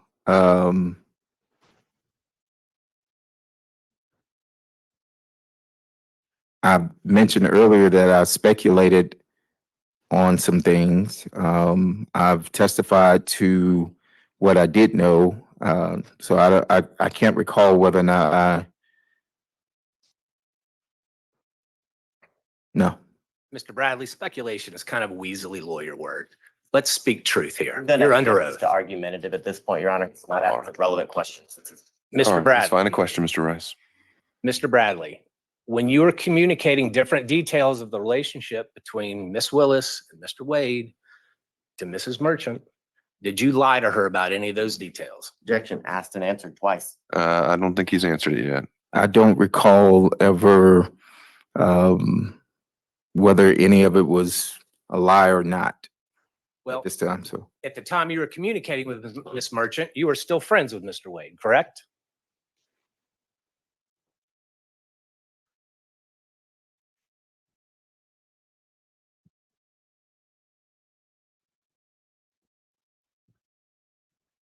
yes, And at the time you were communicating with Ms. Merchant, you knew that she was talking to you in her role and capacity as an attorney in this case, correct? correct. And you knew that she was going to use that information to somehow benefit and file a motion, benefit her client, correct? Object as to I did not know that. Okay, So see, I did not. Well, I'm sorry. so as an attorney yourself, you are testifying here under oath that you had no idea what Miss Merchant was going to do with all the details that you were giving her about Wade and Willis's relationship. So at the time, no, I did not. I knew that Miss Merchant was gathering information. That is correct. Okay. And did you lie to her when you told her that the relationship began All right. before I 2020? don't think we need to drill into specifics. He's covered it at a high level. I don't think we're going to get much out of this. Mr. Bradley, isn't it true the only thing that has really changed? Well, you were speaking to Miss Merchant, whether by text or by telephone. You never said to her that I don't remember or that I'm speculating, correct? I don't recall. Well, you've looked through a whole lot of text messages. Do you remember ever seeing any communication from you that said, I don't remember?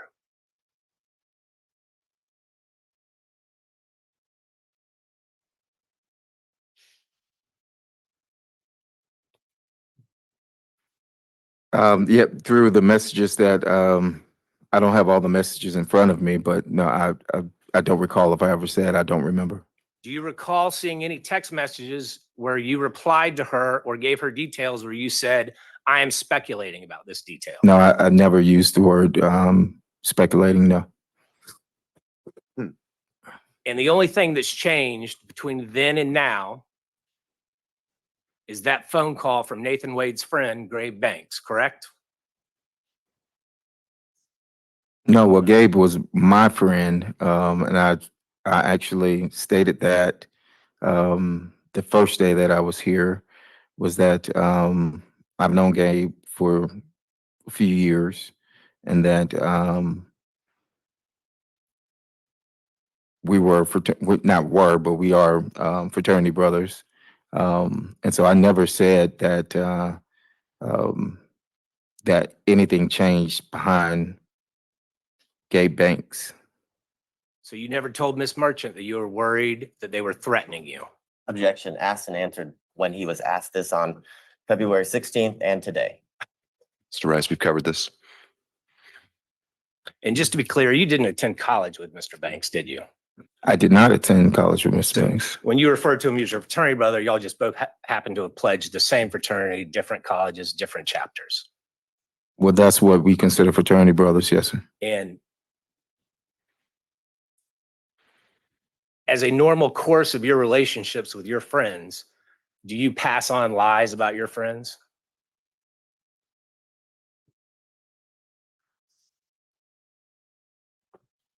Have I passed on a lie about a friend? Is that what you're asking? Is that something you normally do, Mr. Bradley? Do you tell lies about your friends? Have I told lies about friends? I could have, I don't know. Do you tell lies about your friends about a case of national importance? Objection as to All right, overruled. I could have, I don't know. Mr. Bradley, I notice you're not looking at me. I'm looking at you on the screen only because I was accused of, and I did the same thing to Mr. Sadow when he was on the What's the screen. next question, Mr. Rice? No further questions, Judge. I think it's clear. Thank you, sir. Mr. Gillum.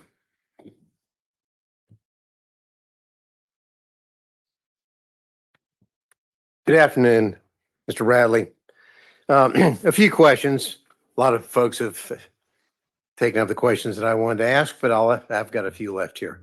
We'll see. We'll see. You said Mr. Radley, you said you didn't know what Ms. Merchant was going to be doing with the motion that she sent you. You remember that testimony a few minutes ago? I think I said I didn't know that. I knew that she was gathering information, yes. Well, let's look at the title of the motion that she sent you. Do you remember That was reading? sent on the 6th. Excuse me, do you remember reading the defendant Michael Roman's motion to dismiss grand jury indictment as fatally defective and motion to disqualify the district attorney, her office, and the special prosecutor from further prosecuting this matter? Do you remember seeing that in the draft that you read and reviewed? Yes. So when you tell this court that you didn't know what she was what she was going to do, she kind of gave you a hint, didn't she, in the title of the motion that she sent for you to read? Didn't she? Yes or no? I read the title of what the motion was. There wasn't anything in the title that threw you off. Pretty straightforward speaking title, isn't it? Correct.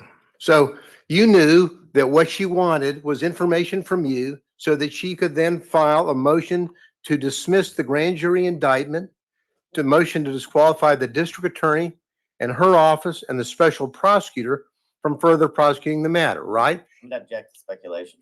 You knew that, didn't you? Overruled. Yes or no? When she sent that motion, yes. Okay. And you knew that the special prosecutor that to whom she was referring in that motion was Mr. Wade, correct? You knew that Yes. because you read the motion. You said you reviewed it, correct? Yes. And we're not going to go over all of the, number one, because we don't have time, and number two, the court wouldn't let me. But but there are a few things that I do want to ask you about in that response, in that aspect. Now, in that motion, that you said you reviewed on page 6 of that motion.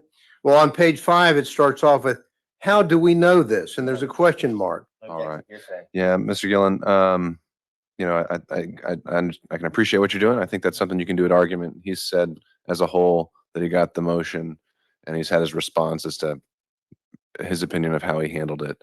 I don't see that, again, this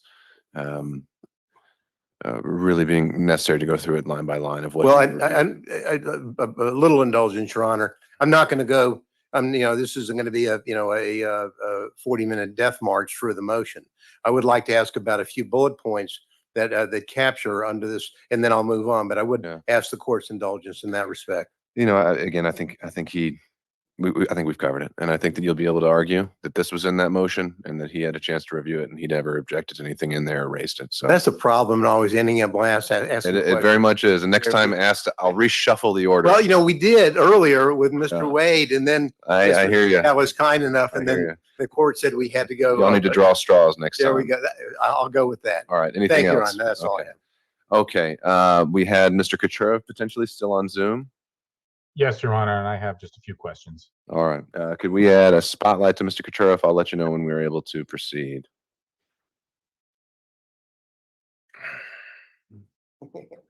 Judge, before he starts, can I take a 5-minute restroom? It's been Absolutely. 2 hours. Yeah, we've been going 2 hours. So let's come back at 4 o'clock. I'll also note for the record that we received a notification from Mr. Cromwell on behalf of Ms. Latham, and he said he was waiving her presence. And I don't know if he later decided to join us by Zoom, but I don't think he was electing to log in. So after Mr. Kucherov, just in terms of timing, Mr. Abadi, do you have any expectation of how long your, if any, questioning would last? I don't imagine my questioning will be very long. Okay, well, let's get back in at 4 o'clock. Mr. Bradley, you can just step out of the jury room.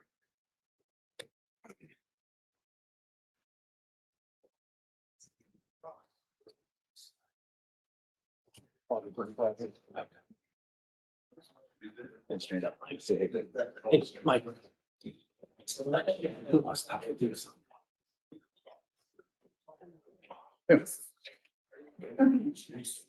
Fine or what? Lawyer. And I want to say, Goldberg?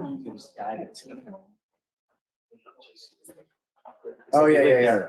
You look on them and he's like, he made Italian. They make a style move. I know. I love reading that. I like the new haircut, man. Thanks, man. I actually. How are you? Good. Yeah, let me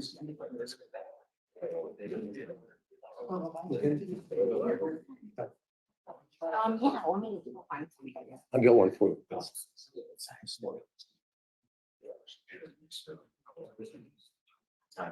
Lunch, bro.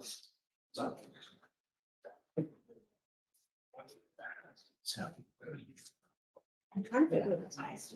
Yeah. Well, so what I'm doing. Yes.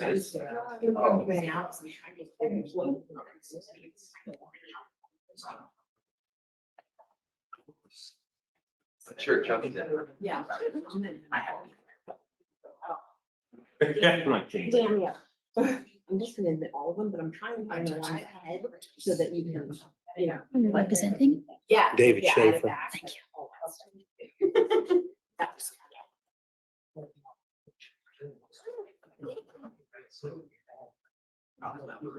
Okay, oh, that's sugar.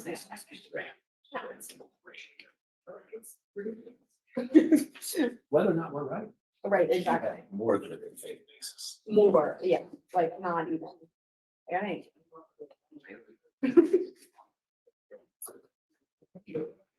Yeah, I'm just.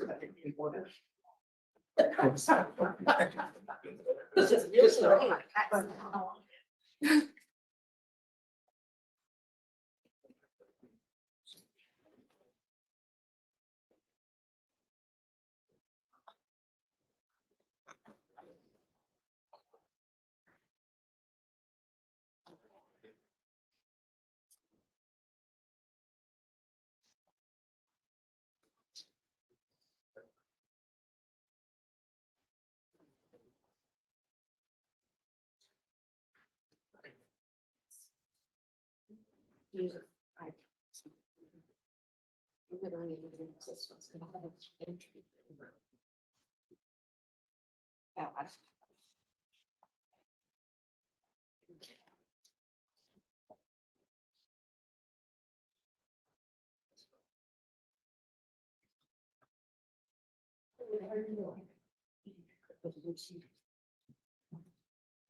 Here's your way to get it. There you go. Thanks so much.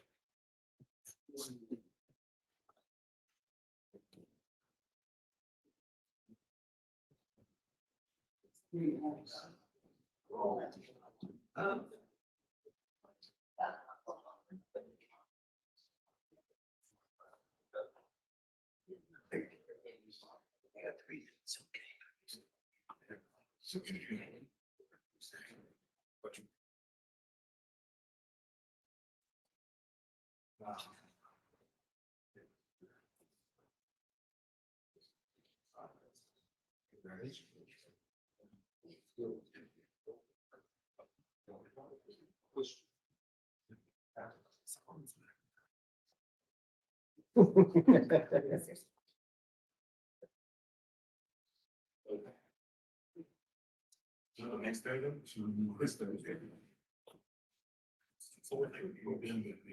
Yeah, but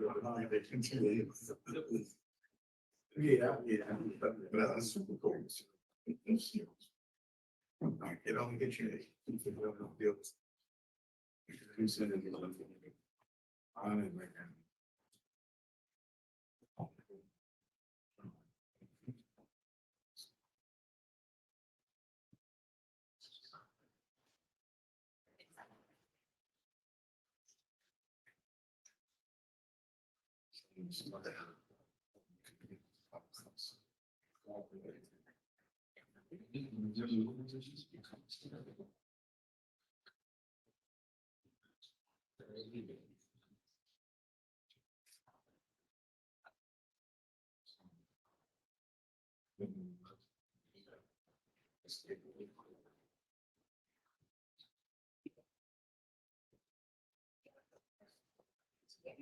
Thank you.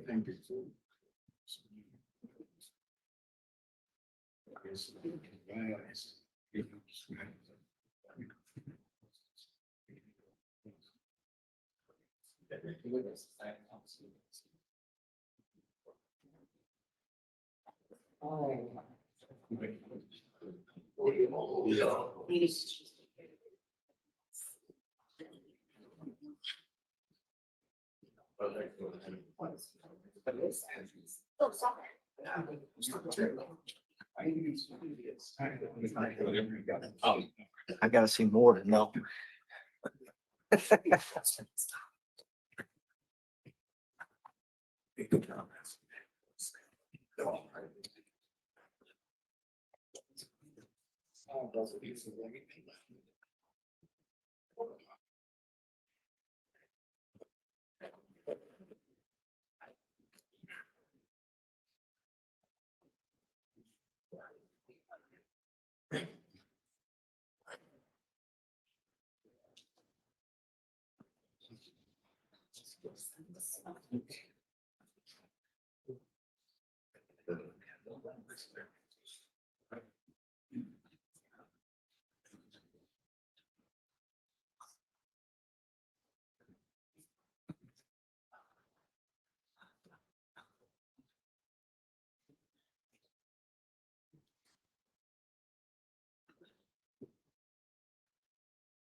Remain seated. Court is in order. All right. Thank you. Mr. Katura, are you still with us? I am, Your Honor. All right, then let's go back on the record. We have Mr. Bradley here and everyone else is here as well. You may proceed. Mr. Bradley, did you use any documents to prepare for your testimony today? No, I did not. When was the last time you spoke with Gabe Banks? The day that, I don't have the date, but it was the date of whenever the phone call happened. And you know his wife, Kyra Banks, works for the DA's office, right? Yes, correct. When was the last time you spoke to Mr. Wade? I haven't spoken to Mr. Wade personally in a year, 2 years actually, when I left the firm. Miss Willis? I never, my interaction with Miss Willis was never where I would pick up the phone and talk to her, or that she would, or anything like that. So you didn't hang out with Miss Willis? You didn't have a personal relationship with her? No, I never had a personal relationship. I mentioned before that I went to a dinner that was after she was elected. That was at a steakhouse, but it was some 75 to 100 people there. So you knew of her, you just didn't have a business relationship or a personal relationship with her, or at least a close one. I knew of her from she was in the DA's office and I had criminal cases, but I did not personally know her, no. And not having known her, not really hanging out with her, you've got a contract from her office. I'm gonna just object as to cumulative asked and answered throughout the multiple All right, days. Mr. Katura, I think we covered this ground on the 16th about the contracts. Do you have are you going somewhere else with this? I am, Judge. If you give me a little latitude, I'll tie it All right right. now. Okay, you may proceed. You got a contract from the office, not knowing or having a good relationship or a good working business relationship with Miss Willis. That's correct. That's because Nathan Wade steered that contract to you. I don't know how it came about, but it was presented to me at the office about the contract, correct? Who presented it to you? Mr. Wade? Yes. And he owed you money, you said at one point. Say that again? I think you said he owed you money at one point. I don't recall saying that he owes me money. Did he owe you money at one point? Not that I recall saying that Mr. Wade owes me or owed me money. I don't recall ever saying that. I didn't ask whether you ever said that. I said, did he owe you or did he owe you money in the past? No, he didn't owe me money. And so he steered this contract to you, to your office, and you weren't really talking to him? You hadn't talked to him for 2 years? The contract was in 2021. I didn't leave until 2022. So you didn't talk with him that whole time? I left in 2022. I haven't really spoke to him since 2022 is what I stated. When I left June of 2022, around June, August dates of 2022. Other than one last question, other than your attorney, who did you speak with today about giving testimony in this case today? I spoke to my attorneys, Charles Graham and BC Chopra. I have nothing further, Your Honor. All right. And again, I'll just double check to make sure. Did Mr. Cromwell ever join us by Zoom? Do we?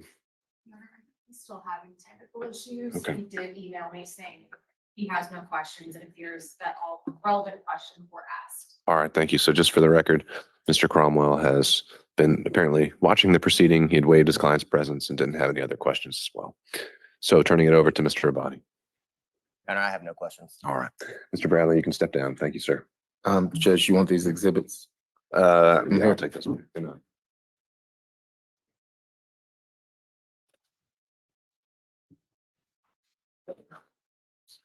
May I All be right. excused? That's right. I have a follow-up based on some questions. It's just about the text. And what, just by way of proffer, what about the text? Just to admit, so when other people asked about the text, some of them weren't in the record today, so I organized them. They're the ones that have been talked about today, so I just organized them. I just wanted for point of reference to have them. That's Okay. it. Okay. And do we need Mr. Bradley for that? I don't believe so, but Have you marked them? yes, Have you showed them to the state? I gave a copy to the state, but so these Mr. are. Bradley, just hang on just for 1 second, just to make sure. I'll give you all of them. Admitting all of them? Or not? You can, you must. You can start talking if you want. I don't object. And I think it's fine. Yeah. And while he's looking at that, Mr. Bradley handed me Defense Exhibit 23, 24, 25. Judge, I didn't realize that they were This- in my folder. Oh, is that from the hearing? That- From on Friday? So- All right, well, thanks for returning those. Fine. You got that out. The reason that goes in is because you. Let me make sure. As long as you admit it. Because of your objections. Front part and the back part of this. You have an objection to any of them, you can tell them, or you can admit. Okay, so I've got 23, 24, 25. Anything else in your binder? All right, good. Okay, and have we come to any conclusions on, what, I'm sorry, how did you mark it? I think we're up to 39. Surprisingly, the state objects. All right, Defense Exhibit 39 is tendered and admitted without objection. Well, no. Oh, I'm sorry. Oh, okay, Text messages that weren't referenced today with, are confronted, with, okay. as it relates to Mr. Bradley. So these are additional text messages, Ms. Merchant? Yeah, so what I did was they objected that they weren't complete because like the first part of the text wasn't there. It was just like, oh, there was something before that was said. So what I did was I spent this whole time trying to line them up so that I had the beginning of the text, the middle, based on their objection. They have all the text. They can admit all of them if they want them complete. And All right, how about, I'll just do this. Just, I understand the desire just to have the complete text chain, just for purposes of completing the record. You know, I think that there's no point in having him sit here and authenticate every single one of them. So I'm willing to admit it as a court's exhibit. And only the exhibits, though, that had been previously tendered or referenced in testimony would be ones that actually are relied on for making any findings. But just so it's on the record, we have the complete text chain, should that ever be an issue for some reason. Any thoughts about that, Mr. Abadi? My only thoughts are this is not the complete text chain. I'd look Yeah. to briefly look at Miss Merchant's phone when she allowed us to have it for Okay. seconds, minutes, and there are text messages I know that I saw that are not in what is purported to be State's Exhibit 39. So Okay, it's not all right, complete Ms. text. Merchant, what about that? I let them take screenshots of the ones that they thought weren't there and he sent them to himself on my phone. I have also offered to hook my phone up to whatever it is. My phone's an iPhone, his is an Android. I can't download like you could in a normal text. I told them if they had a system to get all of my text, they can have every single one of them. We can definitely do that. Your Honor, Yeah, Mr. Rice. text that she's submitting now and tendering into evidence They are specific parts of the conversation. The entire text chain isn't a continuous conversation subject to Rule 601. Those particular parts, given the witness's testimony, should be admitted as substantive evidence to prior inconsistent statements with this testimony today.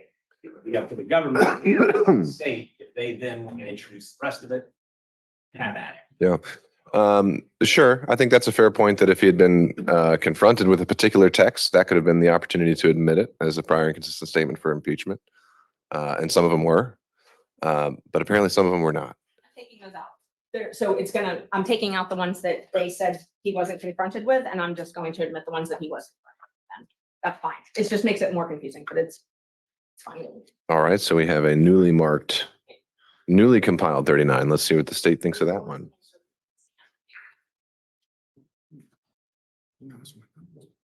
All right. Regardless, if that's now what is being discussed, again, I don't see a need for Mr. Bradley to be here any longer. So I'm going to excuse him at this point. Thank you, Mr. Bradley. Judge, may we be? Of course. Take care. released from the subpoena? Yes, that's right.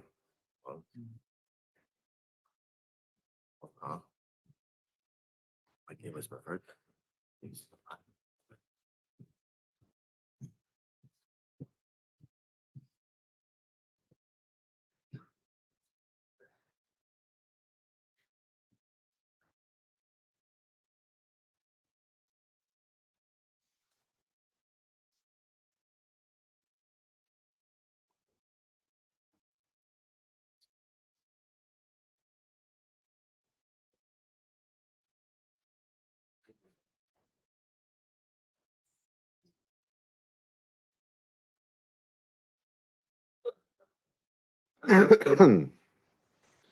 It's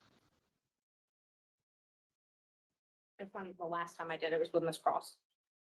But you didn't confront him with them. When Ms. Cross had met the witness. Yeah. I did that one. And then this one we talked about, yeah. Okay, so, So where are we with Defense Exhibit 39? it might be helpful if you looked at them so you know what we're talking about, but I confronted him with all of these. I've already got it. Right, I know. So So you're. Exhibit 26, I put in so that it made sense, so you could read it. You know, when you're reading a text and it's a conversation, Sure. they're upset that they're not in order now, I guess. I don't really understand, but if you want to look at them, you can. Well, let's start from the beginning. What is the purpose of Defense Exhibit 39? These are the ones that I showed him and that I showed him today. So there were a lot of follow-up questions on it. And so I realized, okay, well, they should just be in the record because other people are referring to my texts and they might as well just be in the record. And he authenticated all of them. All right. So And Mr. Rice? Not just in the record, Judge, they should be admitted as substantive evidence because it permits prior inconsistent statements. Okay. All right. So to that end, Mr. Abadi, is there a particular text message in there you think was not authenticated? I understand you're saying, well, maybe one of them's already been admitted. So, but otherwise, just having a omnibus, here are all the relevant text messages exhibit. Is there an authentication objection? Is there any other kind of objection like that? Yes, because he didn't authenticate that all of the text messages were from him and between Ms. Merchant or the context of them. So I think that's the problem when you don't, for example, if the state was to provide, I guess, just a specific text chain from a cell phone extraction, there would be an objection because the state would be making the determination as to what is relevant. Really, all the information should be turned over, and it's for the parties to object and Your Honor to determine which parts of the conversation are relevant or not. I don't have all of the conversation. The conversation starts in September, and then so there's a few text messages from September, and then we jump to January. Ms. Merchant has determined that that jump in between is not relevant. That's not appropriate. It's for Your Honor to determine what's relevant and not. And I can't make an objection as to what I don't know. I can tell you what I've read. It seems as if there are definitely parts that are missing that would make certain parts of the text message she's attempting to admit that she didn't confront the witness with would be my objection. But only the relevance can only be determined if we have the full chain. So she's determined which ones are relevant. That's your job. Sure. So didn't she just try to do the full chain as an exhibit just a moment ago? No, we don't have the full chain. The full chain is text messages that begin in September and continue down. That's not contained in that entire package. They're on her phone. Okay, She'd like us to do it in a track, just that chain. all right, Happy to do Ms. the Merchant, technology. and then Mr. Gillum. Not a problem. And I offered that when we were here before and I was told they didn't have that technology. But let me just go through them one by one. It might be easier. I was trying to just do it quickly all You together. can just hand them to me. So the first. Just hand them to me. I can read them. And And I marked them all separately. while I'm reading them, Mr. Gillen, what did you have to add? Brief point, Your Honor. Apparently, this merchant has allowed the state to take screenshots of what they now contend would be the larger perspective on, and I disagree with them about the rule of completeness, but it's their job when something is admitted that if they have an objection because the context is not appropriate, they then move. And the state should move the rule of completeness, the admissibility of the other emails chain that they had. So the real issue here is their failure to comply with the rule of completeness once they have the material from the last hearing that they took screenshots of. Well, isn't that what he's doing now? Because now they're being tendered? No, I don't think that he is. I mean, it seemed to me that what was happening here is this Ms. Merchant has tried several different ways to get it in. She wanted everything in and they objected to that. And she wanted the segments in that had been, the witness had been asked about, and that's what she's trying to do. My point is that if they're at the time of frankly, of moving under the rule of completeness is at the time of the tendering. If they want to tender something to show that it should be included to be complete, that's on them, Sure. not on this merchant. All right, Mr. Abadi, last point here. So I had a very limited time with Miss Merchant's cell phone. I only had time to literally find one part of the text message to then send to myself before Miss Merchant demanded her phone back. So I did not have the opportunity to screenshot every act or every missing part of the conversation to then do as Mr. Gillum is saying that should be done, but it can't be done if I don't have the information. So you don't have the complete packet, and there are many of the text message screenshots that you have printed out that were not used to confront Mr. Bradley or refresh his recollection. So they're inadmissible evidence. If anyone missed the opportunity, it was the defense counsel Sure. to confront him. All right, I don't think we need to get back and forth any further. Ms. Merchant, you said to print out a complete chain of every text exchange with Mr. Bradley since you began corresponding with him. I'll give you the chance to do that, and you can follow up by email with that exhibit. It would be the complete chain without any deletions or removals, and we'll have that marked as Defense Exhibit 39. Judge, I And- have got to respond though, that in court There you go. Friday at 1:57, when Mr. Abadi texted himself the screenshots, I literally wrote him, do you want any other screenshot? I have nothing to hide. You can download my phone if you want. So All right, we're done. Okay, so I'll wait back to hear from y'all on Exhibit 39. And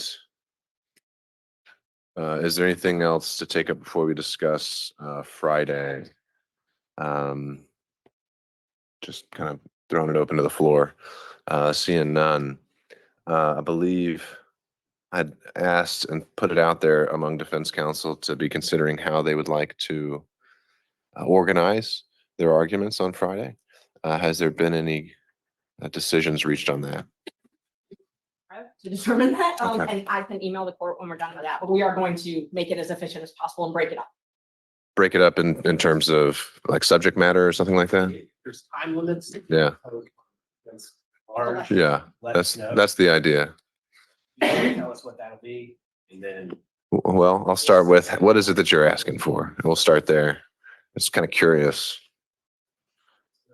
Well, I don't think Yeah. we can answer that right now. Number one, the court said, look, if you divide it up, then we can go with that. Or if you can't divide it up, then I'll give each defense counsel a specific period of time. Tomorrow, we'll find out when we meet whether or not we can divide it up in a way that serves the interest of our respective clients. Hopefully we can communicate with the court. Okay, I'll just wait to hear from you. To the point of, I think the state recently filed their own motion to, I think it formally said to reopen the evidence as to another witness. I only got to read it very briefly. Or I don't know if that was just saying in the alternative, we'd like to reopen the evidence. I don't know, maybe someone can clarify that, but my thought there and what I think we ought to do Friday and what I would like to do on the issue of the cell phone analysis and this other affidavit filed by the state today is that both parties, any party rather, can make whatever arguments they want based on a proffer, any counter arguments they want to make based on a proffer. They would not be admitted into evidence at this point. And at this point, I need to start hearing the arguments in the law and what we've heard so far. And if I think I'm able to reach a ruling based on that, I will. However, if I think that the proffer is going to make a material determinative point, we can reopen the evidence at that point. But just the bottom line is on Friday, I do the intention is that we're still sticking with argument, but the parties are free to address some of these issues that have been brought up post hearing if they'd like to. Your Honor, excuse me. Whoa. Sorry. Let me start with Mr. Sato. I'm alive and well with a quick question. All right. That suggests that we do not have to have a witness present on Friday for the cell phone record, correct? That's right. Friday would just be argument, and counsel can proffer why they think it's significant. And if once I've heard the law and the argument of counsel, I decide that that is going to have some material bearing on the outcome, then we can reopen the evidence and have it properly admitted and authenticated and subject to cross-examination. Thank you. Okay. Ms. Merchant. I just wanted to know if the court wanted us to focus our arguments on anything in particular. Any questions you wanted us to try to answer? Well, actually, I think what I'm more likely to do is more along the lines of what I suggested before, is give you all a time block and you use the time however you think is more effective. What you think is your strongest argument. I don't, a lot has been covered, and there's a lot in the motions that weren't covered during the evidentiary hearing that I would plan to rule on at the same time as well. So I leave that to you. Mr. Gillen? Thank you, Your Honor. I know we have other motions to hear on Friday. Oh, we do? I thought we did. I just said disqualification as a whole. So if you have arguments about forensic misconduct, about anything like that, that would be the time for that argument as well. I consider that part of the disqualification. Sure. I thought we had scheduled hearings on the murder. No, I mean, I talked about that and then things evolved. So we didn't actually send out a notice adding any other motions, but we do need to. We have some trials starting next week. The next 2 weeks, we've got some of our homicide trials already scheduled. So I'm going to be following up with you all to schedule the rest of the pretrial motions that we have. The only arguments that we have on Friday would be 1 o'clock on the issue of disqualification. And that's right. All things disqualification. Anything from the state or any other defense counsel?